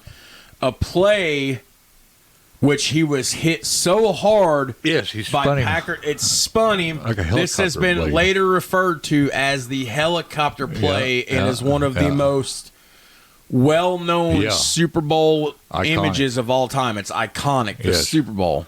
Yeah, he laid it on the line. Oh, yeah. And 2 plays later, Terrell Davis would score a 1-yard touchdown run to give the Broncos a 24-17 lead. On the ensuing kickoff, Denver special teams player ran full speed into the Green Bay Packers wedge, forcing Freeman outside to his left. Freeman was hit as he held the ball while running sideways and then fumbled. Denver defense recovered the ball at the Packers' 22-yard line. The Broncos tried to capitalize on the turnover by trying a quick strike touchdown intended for Rod Smith, but the Packers' safety intercepted Elway's pass in the end zone and returned it to the 15-yard line. I remember that. Epic. I can't remember who's picked it off, but Eugene Robinson. there you go. So now here we are getting into the fourth quarter. So here we are. After the interception, Green Bay marched 85 yards on 4 straight pass completions. 3 of them were catches by Antonio Freeman. Yeah. They tied the game once again, a minute and 28 into the fourth quarter, with Freeman's 13-yard touchdown reception. Uncoverable almost. Yeah. On the scoring play, Freeman and Robert Brooks ran in a crisscross pattern with Freeman on the inside. Defensive back for Denver, Darian Gordon, hesitated as to which receiver to cover, which let Farve hit Freeman for the score, which tied the game at 24 apiece. After the ensuing kickoff, Packers forced Denver's offense to punt. With a short punt of only 33 yards, though, the Packers would take possession with good field possession, having a 1st and 10 on their own 48. So you're almost midfield. Right. The Packers drove to Denver's 39-yard line, and on 3rd and 8, Farve dropped back to pass, and Denver come with, you talk about a blitz. You talk about a blitz. They came with a blitz that left Robert Brooks to face one-on-one coverage deep. Farve attempted to pass to a seemingly wide-open Brooks, but Atwater closed in and knocked the pass away at the last second, leaving Green Bay just outside of field goal range, forcing another punt. If I remember, they had Farve on his back, throwing off his back foot. He was. Yeah. He was, if I remember correct. It ended up way short. Very short. Yeah. So, let's see where we at here. So the Packers defense was able to stop Denver's offense on the ensuing possession, giving Green Bay 1st and 10 on their own 10-yard line with 5:25 remaining. Nut cutting time. Pretty much, yeah. So here you go. You got about 5:25 remaining, nut cutting time. 3-time league MVPs under center. With the game in the balance, hanging in the balance, Denver's defense forced a critical 5th 3-and-out in the second half. Packers punter then punted the ball 39 yards to the 49-yard line, giving Denver a chance to end the game on a potentially game-winning drive with only 3:27 left. However, on the first play of the ensuing drive, Darius Holland, Packers linebacker, committed a 15-yard face mask while tackling Terrell Davis on the 2. It moved the ball to the 32-yard line. 2 plays later, Elway completed a 23-yard pass to Howard Griffith, aided by a block by McCaffrey. A holding penalty, though, would push the Broncos back to the 18-yard line. But then Terrell Davis rushed 17 yards to the 1-yard line on the next play. Denver would call a timeout. This left the Broncos facing 2nd and goal with 1:47 left on the clock, and Green Bay had 2 timeouts remaining. And I'd say their defense is tired. So, gassed. Yeah. So Holmgren told his team to let the Broncos score. Yeah. Smart strategy? You got a minute and 47 left. You got 2 timeouts. I don't know if you could ever give up points on purpose. They did it a month or 2 ago in the Super Bowl. Yeah. So he said to let them score to maximize the time the Packers would have on the clock for a potential game time drive. Holmgren would admit years later that he thought that it was 1st and goal rather than 2nd and goal, which is a crucial distinction in clock management decision making. Davis then scored his 3rd touchdown of the game on 2nd goal, leaving 1:45 on the clock. The Broncos now had a 1-touchdown lead with a score of 31-24. So here comes the Packers. Right. Powerhouse, juggernaut, heavyweight champion, All defending. kinds of weapons, yeah. 2 timeouts, whatever. They had 1 final drive before the end of regulation to send the contest to overtime. Shanahan, and this has been some well-known football lore here, Shanahan instructed his defensive coordinator to keep playing the same blitzing defense they'd done all day as Green Bay attempted to drive downfield in the 2 minutes. I like it. You don't So go you know in. they're going to chuck it Yeah, deep, but you're going to just sand right. every fucking body. But how many times have you seen prevent collapse? That's a good point. I mean, you got to go with what got you where you're at, I think. Dance with what brought you. Yeah. What brought you to dance? Yeah, I mean, their best was to make Farve uncomfortable in the pocket, definitely. As Kurt just said, he said the exact words, prefit defense. As I look here in the notes, Shanahan famously instructed his defensive coordinators to keep playing the same blitzing defense they'd done as the game, as Green Bay attempted to drive downfield in the final 2 minutes rather than playing a prevent defense. Yeah, you got to stay aggressive. Freeman returned the Broncos' kick 22 yards to the 30-yard line on the very first play of the drive. The Packers made it to the Broncos' 48-yard line with a 22-yard screen to Dorsey Levens. Great call. Excellent call. Great call. Excellent Yes. call. Excellent call. So then, the following the first pass, rather than use one of their timeouts, they hurried to the line of scrimmage, ran a second consecutive pass to Levens. The pass was complete, but Levens was stopped for no gain. This play cost them 19 seconds. I remember that. That's a lot of time. Yeah, it's That a lot of left a time. minute 11 on the clock, also forcing the Packers to take one of their 2 timeouts.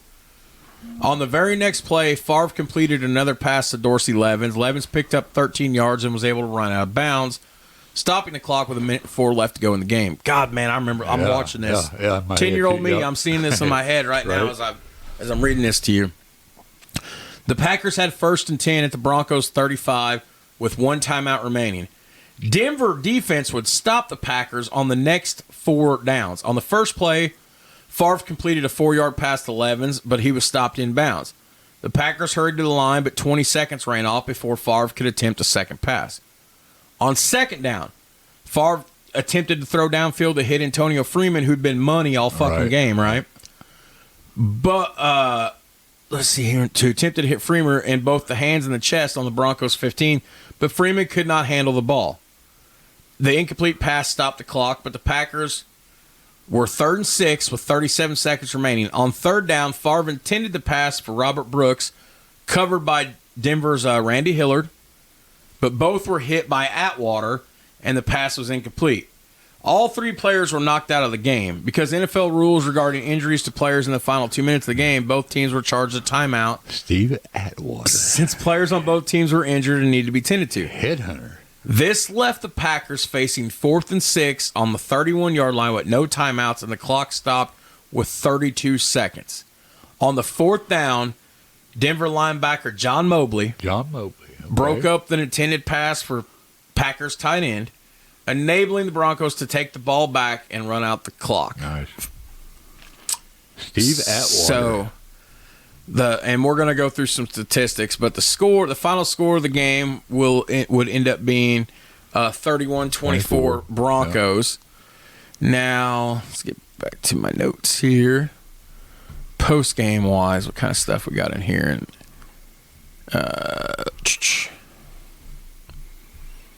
During the post-game victory celebration, Broncos owner Pat Bowlen held the Vince Lombardi trophy in the air, famously saying, and this probably will be what this episode's titled, "This one's for John," referring to the fact that Elway's long quest for a Super Bowl victory was complete.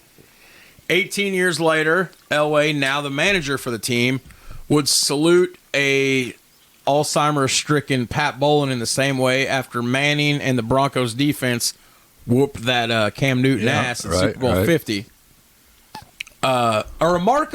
Something interesting here about Denver's offensive performance was that, except for 2 penalties and Elway's kneel down to end each half, the Broncos did not lose any yardage on any play from scrimmage. That's crazy. Okay, now Green Bay's Reggie White, Gilbert Brown, Leroy Butler. You got time of possession on that game? I think I do, Puss. I think I do. Let me Let's look, see if there's a clue there. I know I have the whole stats breakdown here. Time of possession, Denver 32-25, Green Bay 27-35. Bada bing. 3 turnovers for Denver, for Green Bay, 2 for Denver. So winning in time of possession and turnover battle. Let's see here. Both had 21 first downs. Penalties. Green Bay was only able to get 4 first downs rushing the ball, whereas Denver did it 14. Now passing first downs, Packers had 14 of those, where Denver only had 5. But think of the possession. That's where it's going to go to the time of possession. They're running for first downs, chewing the clock up. Right. Third down efficiency, Green Bay was 5 for 14. Denver was 5 for 10. Denver was better. Denver was better, so the winning there also. What else we got? It's interesting. I mean, Yards per carry. Green Bay actually edged them, though. Green Bay had 4.8 yards per carry, whereas Denver had 4.6. they had less carries because of the time of possession. Right. Turnovers at time of possession, sounds like to me. Packers had more total yards, 350 to Denver's 302. Interesting. Individual statistics. Farve was 25 for 42 for 256, 3 touchdowns, 1 interception, and a 91 QB rating.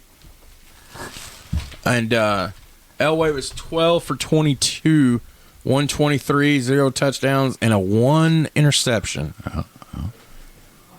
Terrell Davis, 30 carries, 157 yards, 3 touchdowns, 5.23 yards per carry. That's getting her done. That's toting the rock, man. Dorsey Levens was 19 carries for 90 yards, 4.7 yards per carry. That's toting the rock, too. Yeah.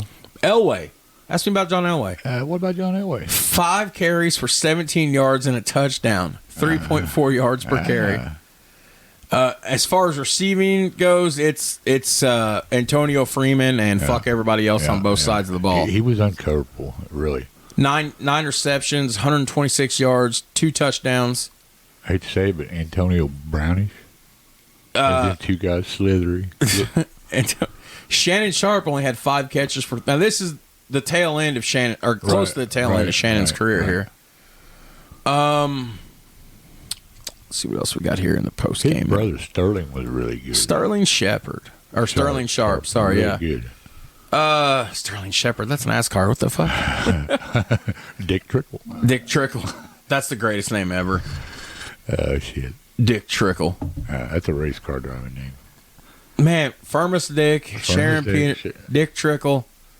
Look at the shit we're doing. Wow. Elway completed 12 out of 22 passes. Like I said, he became the 6th player to score touchdowns in 3 different Super Bowls, joining Lynn Swann, Franco Harris, Thurman Thomas, Jerry Rice, and Emmitt Smith. Let's see other notey things here. My phone will not. Blowing up. Shut up. Denver's defense limited Green Bay to only 10 points in the second half, despite Green Bay having 9 possessions in the second half. Wow. Yeah. Denver was the first team with a previous 0-2 Super Bowl record to win. Their record had been 0-4. Wait, what? Denver was the first team with a previous to win. Oh, the Broncos' victory snapped the NFC's 13-game Super Bowl win streak. We talked about that. Denver became the first team to score on 4 one-yard touchdown runs in the Super Bowl. I don't know why that's important. Interesting, though. The Packers became the 3rd defending Super Bowl champion to lose the Super Bowl, joining the Cowboys in Super Bowl 12. I wonder who they played in Super Bowl 12. Probably Pittsburgh. And the Dallas Cowboys in Super Bowl 12 and Super Bowl 13, or Super Bowl 12, and the Washington Redskins. Box score, we already went through that. Do we have anything else, Hattie, old girl? I don't know, Puss. Let me look here. Notes. Any other thing? No, I need to go back to my notes. I was looking at the internet pages. Note-wise. That's crazy. I totally reliving the plays in my head there. We did a rundown, yeah. That's pretty cool. Well, I mean, it's like we do with the World Series, too. Yeah. So. John Dinkinger.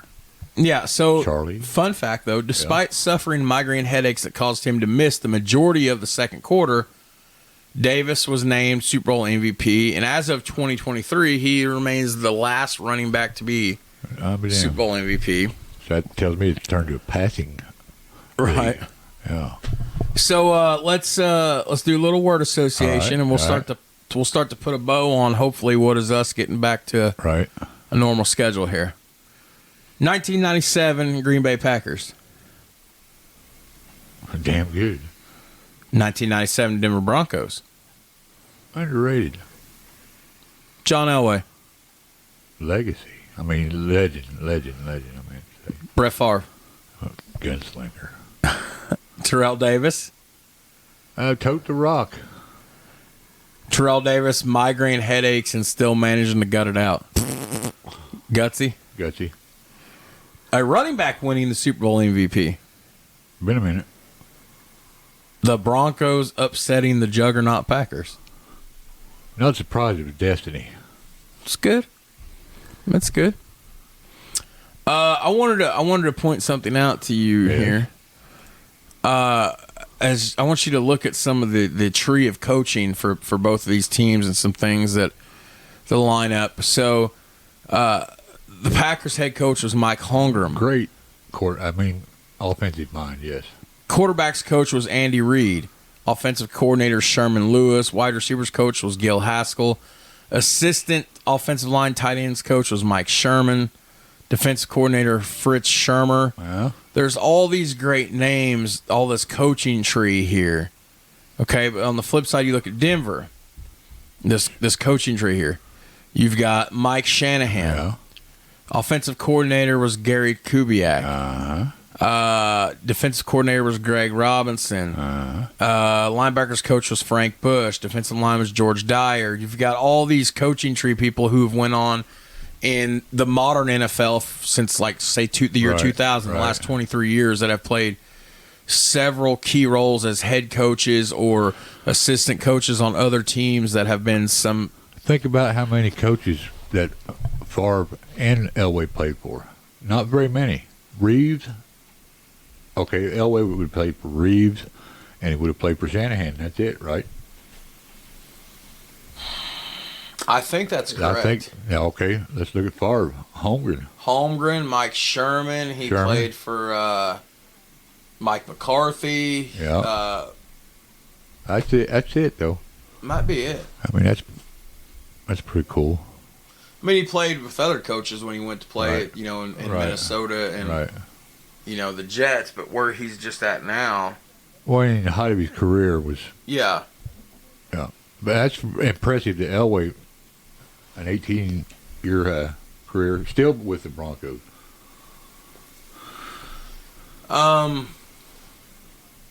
Two of the greatest to ever do it? Yeah. Where'd he go to college at? Stanford? He was a Stanford product. Plunkett, Andrew Luck, Elway. I'm pretty damn sure. Maybe. Let's just ask the Google machine. John Elway College. Oh, hang on. Where did John Elway play college ball? Stanford University. According to Encyclopedia Britannica, Elway excelled at football and baseball in high school and was drafted by Major League Baseball's Kansas City Royals in 1979. However, he instead attended Stanford University on a football scholarship, where he set several school and conference records. How different would things be had Elway played in Baltimore? Because he done told Corsi or Ernie Corsi or whoever was the general manager for Baltimore, don't draft me. Don't draft me number one overall because I'm not playing in a city like Baltimore. Really? So I didn't know that. You never heard that story? So I encourage everybody that doesn't know, cause the John Elway, the 1983 draft class. Right. It's one of the it's one of the top 5 draft classes in NFL history, and it's always talked about because Marino, Elway, Kelly. The Colts were coming off of Burt Jones in '83. Yeah.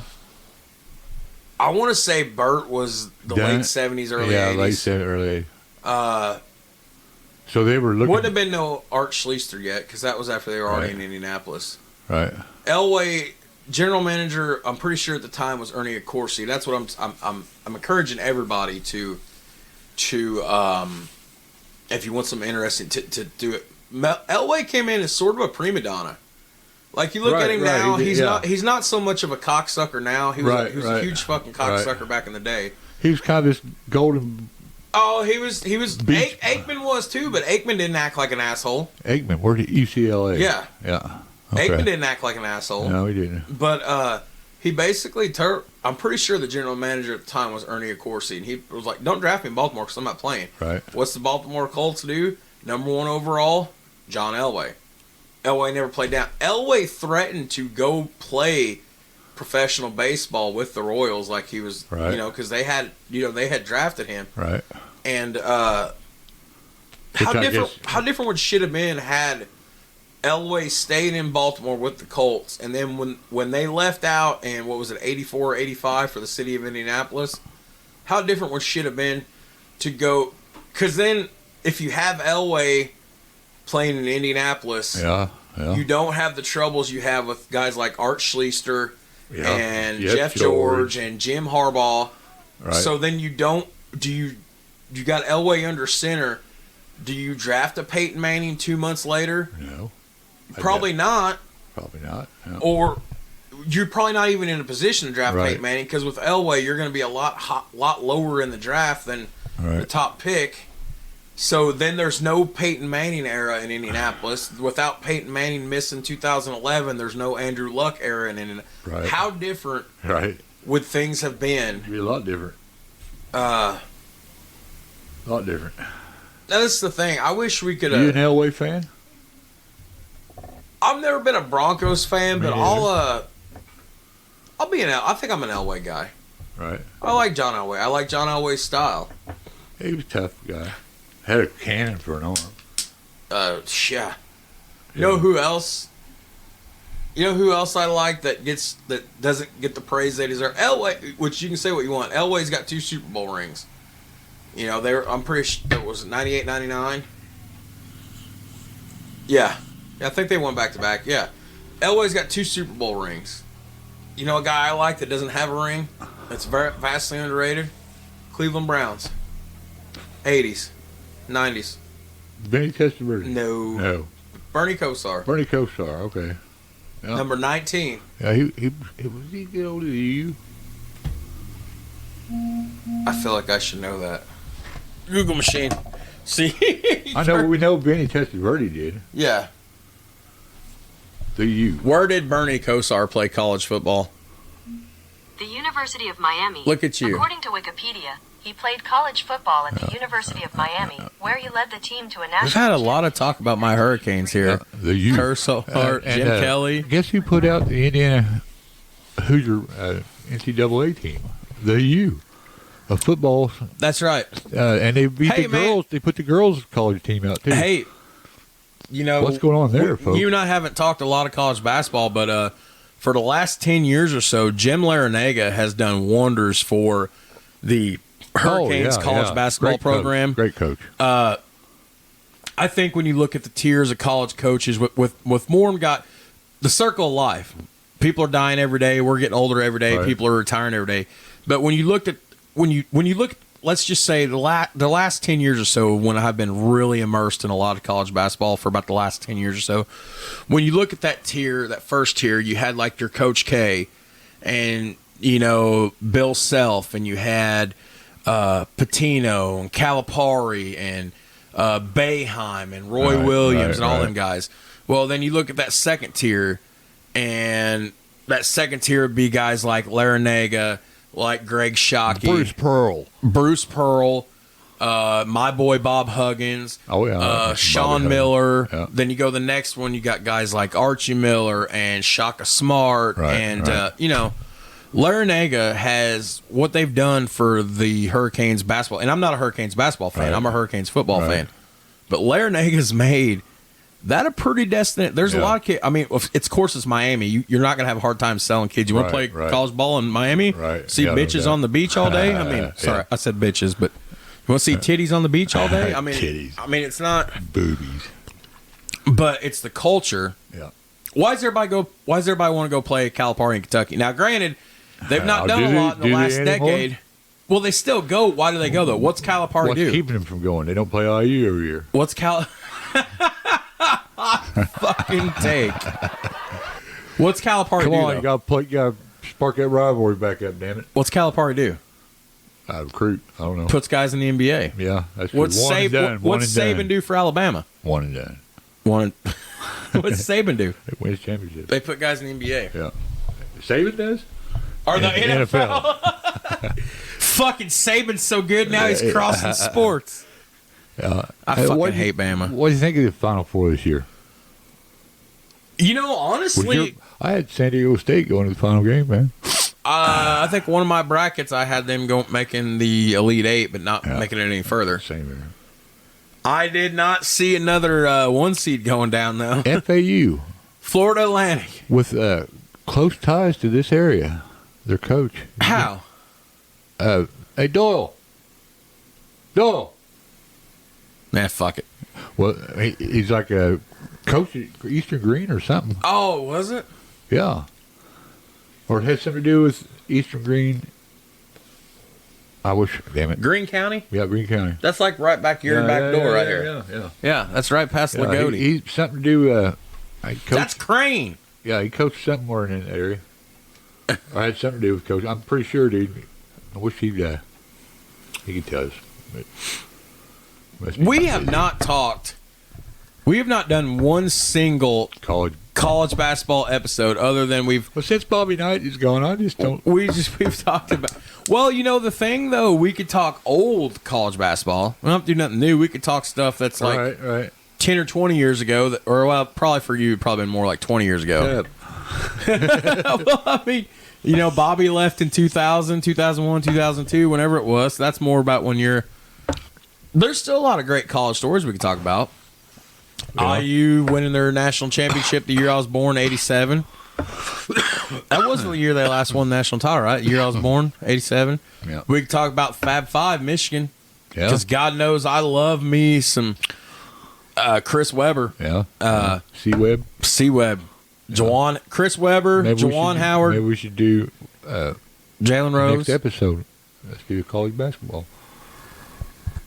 We could do that. You think of something really like we could do Patrick Ewing at Georgetown, Hoyas. Oh, we man. could do NC State's incredible freaking 1983. 1983. Was that Jimmy V? Jimmy V. We put that as our number one sports moment of all time, didn't we? Lorenzo Charles. Check out our worst episode ever recorded. Actually, no. Our worst episode ever done was actually a year ago tomorrow when we started that clusterfuck of top 25. It was supposed to be a top 10 point guard that went to top 25. Tough. Hey, I've stayed true to my word. We have not done a top 10 list of anything. I said we wouldn't do. I said we wouldn't do any list again for at least a year. So. Tough. Yeah, I'm hated in Pittsburgh right now because we did a top 10. What is it? Hey, you know what though? Most hated Steeler fan. That's actually Franco Harris had Butterfingers. I don't care. it's one of our best episodes though. Rest in peace, Franco. Franco Harris. So other than that, I mean, this was a great episode. What all kind of shit you been up to lately? Working. Working? Mushroom hunter. How's the Ditto's life?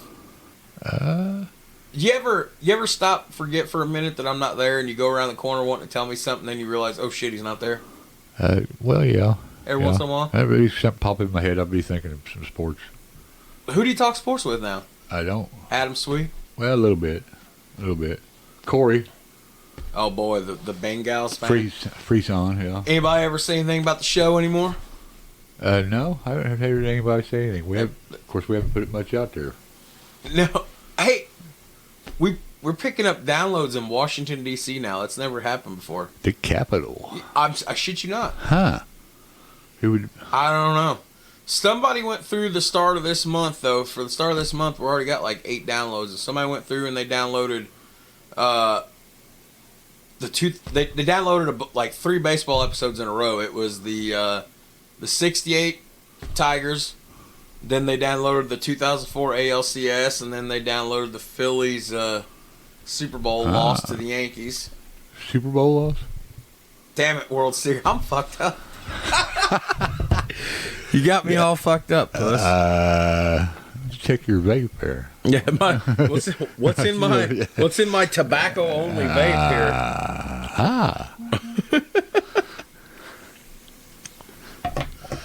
So we'll do a Yeah, we'll think of something good there. college. We could do college basketball. We need to. And we need to get Doyle set in on it. I do have a third mic and a third headphones in the bag now. See? He doesn't know that yet. No. He's Dole's indisposed right now. Yeah. So okay, I guess that about wraps this one up. Good one. I like it, man. It's nice to get back in the saddle. I know, and it's still early enough. You can go visit a little bit. Mushroom hunting. Yeah, we'll be going morel hunting there. Yes. Morel hunting and combating ticks. Yeah, good luck with that. Puss asked me if I wanted to go mushroom hunting, and I was down until he told me about the ticks, and then I'm like, I'm fat. I got skin hidden in places people don't even. Girl, I said there's a lots of ticks out there now. I'm gonna tell you. I've got skin hidden in places some people don't even have places, and ticks will get in there. Little bitty fuckers too, man. Ticks will get in there and nest. It's not what I need. No, I mean I've same problem here. I've already done. You know what would be a great episode to do since it's springtime? What's that? An outdoors episode. I'd be down to do something like that. Mushroom hunting. Yeah, I'd be down to do something like that. Fishing. Yeah, I haven't done that for a minute, but trapping. Yeah. Coyote. Talking about. Do you know anything about people that do ginseng? You know anything about ginseng? I don't know anything about ginseng. What is that stuff? I heard it's a natural supplement. I heard it pays a premium a pound. Yeah, if you can find it. Well, where would it be hidden? In the woods. Yes.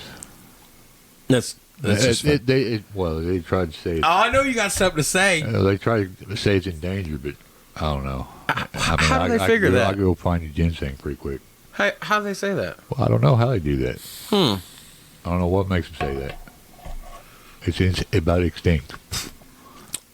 The dinosaurs are extinct. You need to recheck things, folks. You got anything else to add? Yeah. Peace, love, and Nugent. Yeah, there you go. Okay. Motor City Madhouse. Motor City Madhouse. I got some nude. Yeah. Happy Easter Sunday, everybody. Yes. This was it was great to get back. So Kurt and I are hopefully now back to a normal every 2-week rotation for the most part. Normal. I'd like to break 100 total down. I'd like to break 100 episodes. We're not gonna do 100 this year, but I'd like to hit 100 episodes. Boy, you had me.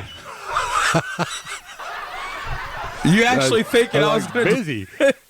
Damn it! I'd like us to hit 100 total episodes by the end of the year. I don't remember where our episode count is at now. We need to start filling in some more current events and stuff. Some more weeknight. An hour a day.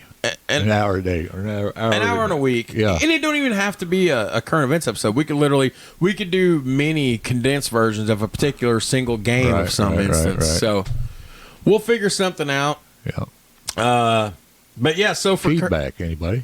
Huh? Give us some feedback. Yeah, I mean it's great to get downloads, but it's nice to hear feedback every once in a while too. Tell us we're a couple idiots. We don't care. We are. Oh, speaking of us being idiots, I need to. Do we need to book a trip for Richmond again? I need to get there. They've inquired, and we're so busy with the move and everything. So I'll look into reaching out to our good. Check out our good friends, and actually we have another set of good friends. Check out our other friends at the Taking It Too Far podcast. And what I mean by that, it's literally called Taking It Too Far. And if you think Kurt and I are a bunch of fucking idiots and we crossed the line, wait till you hear the shit that they talk about on the Taking It Too Far podcast. You got about 4 minutes of that show that's safe for work when you're in the factory or the office. And then after that 4 minute, that timer goes off. Yeah, you need to take it off. But it is hilarious. It's a husband, a wife, and their best friend who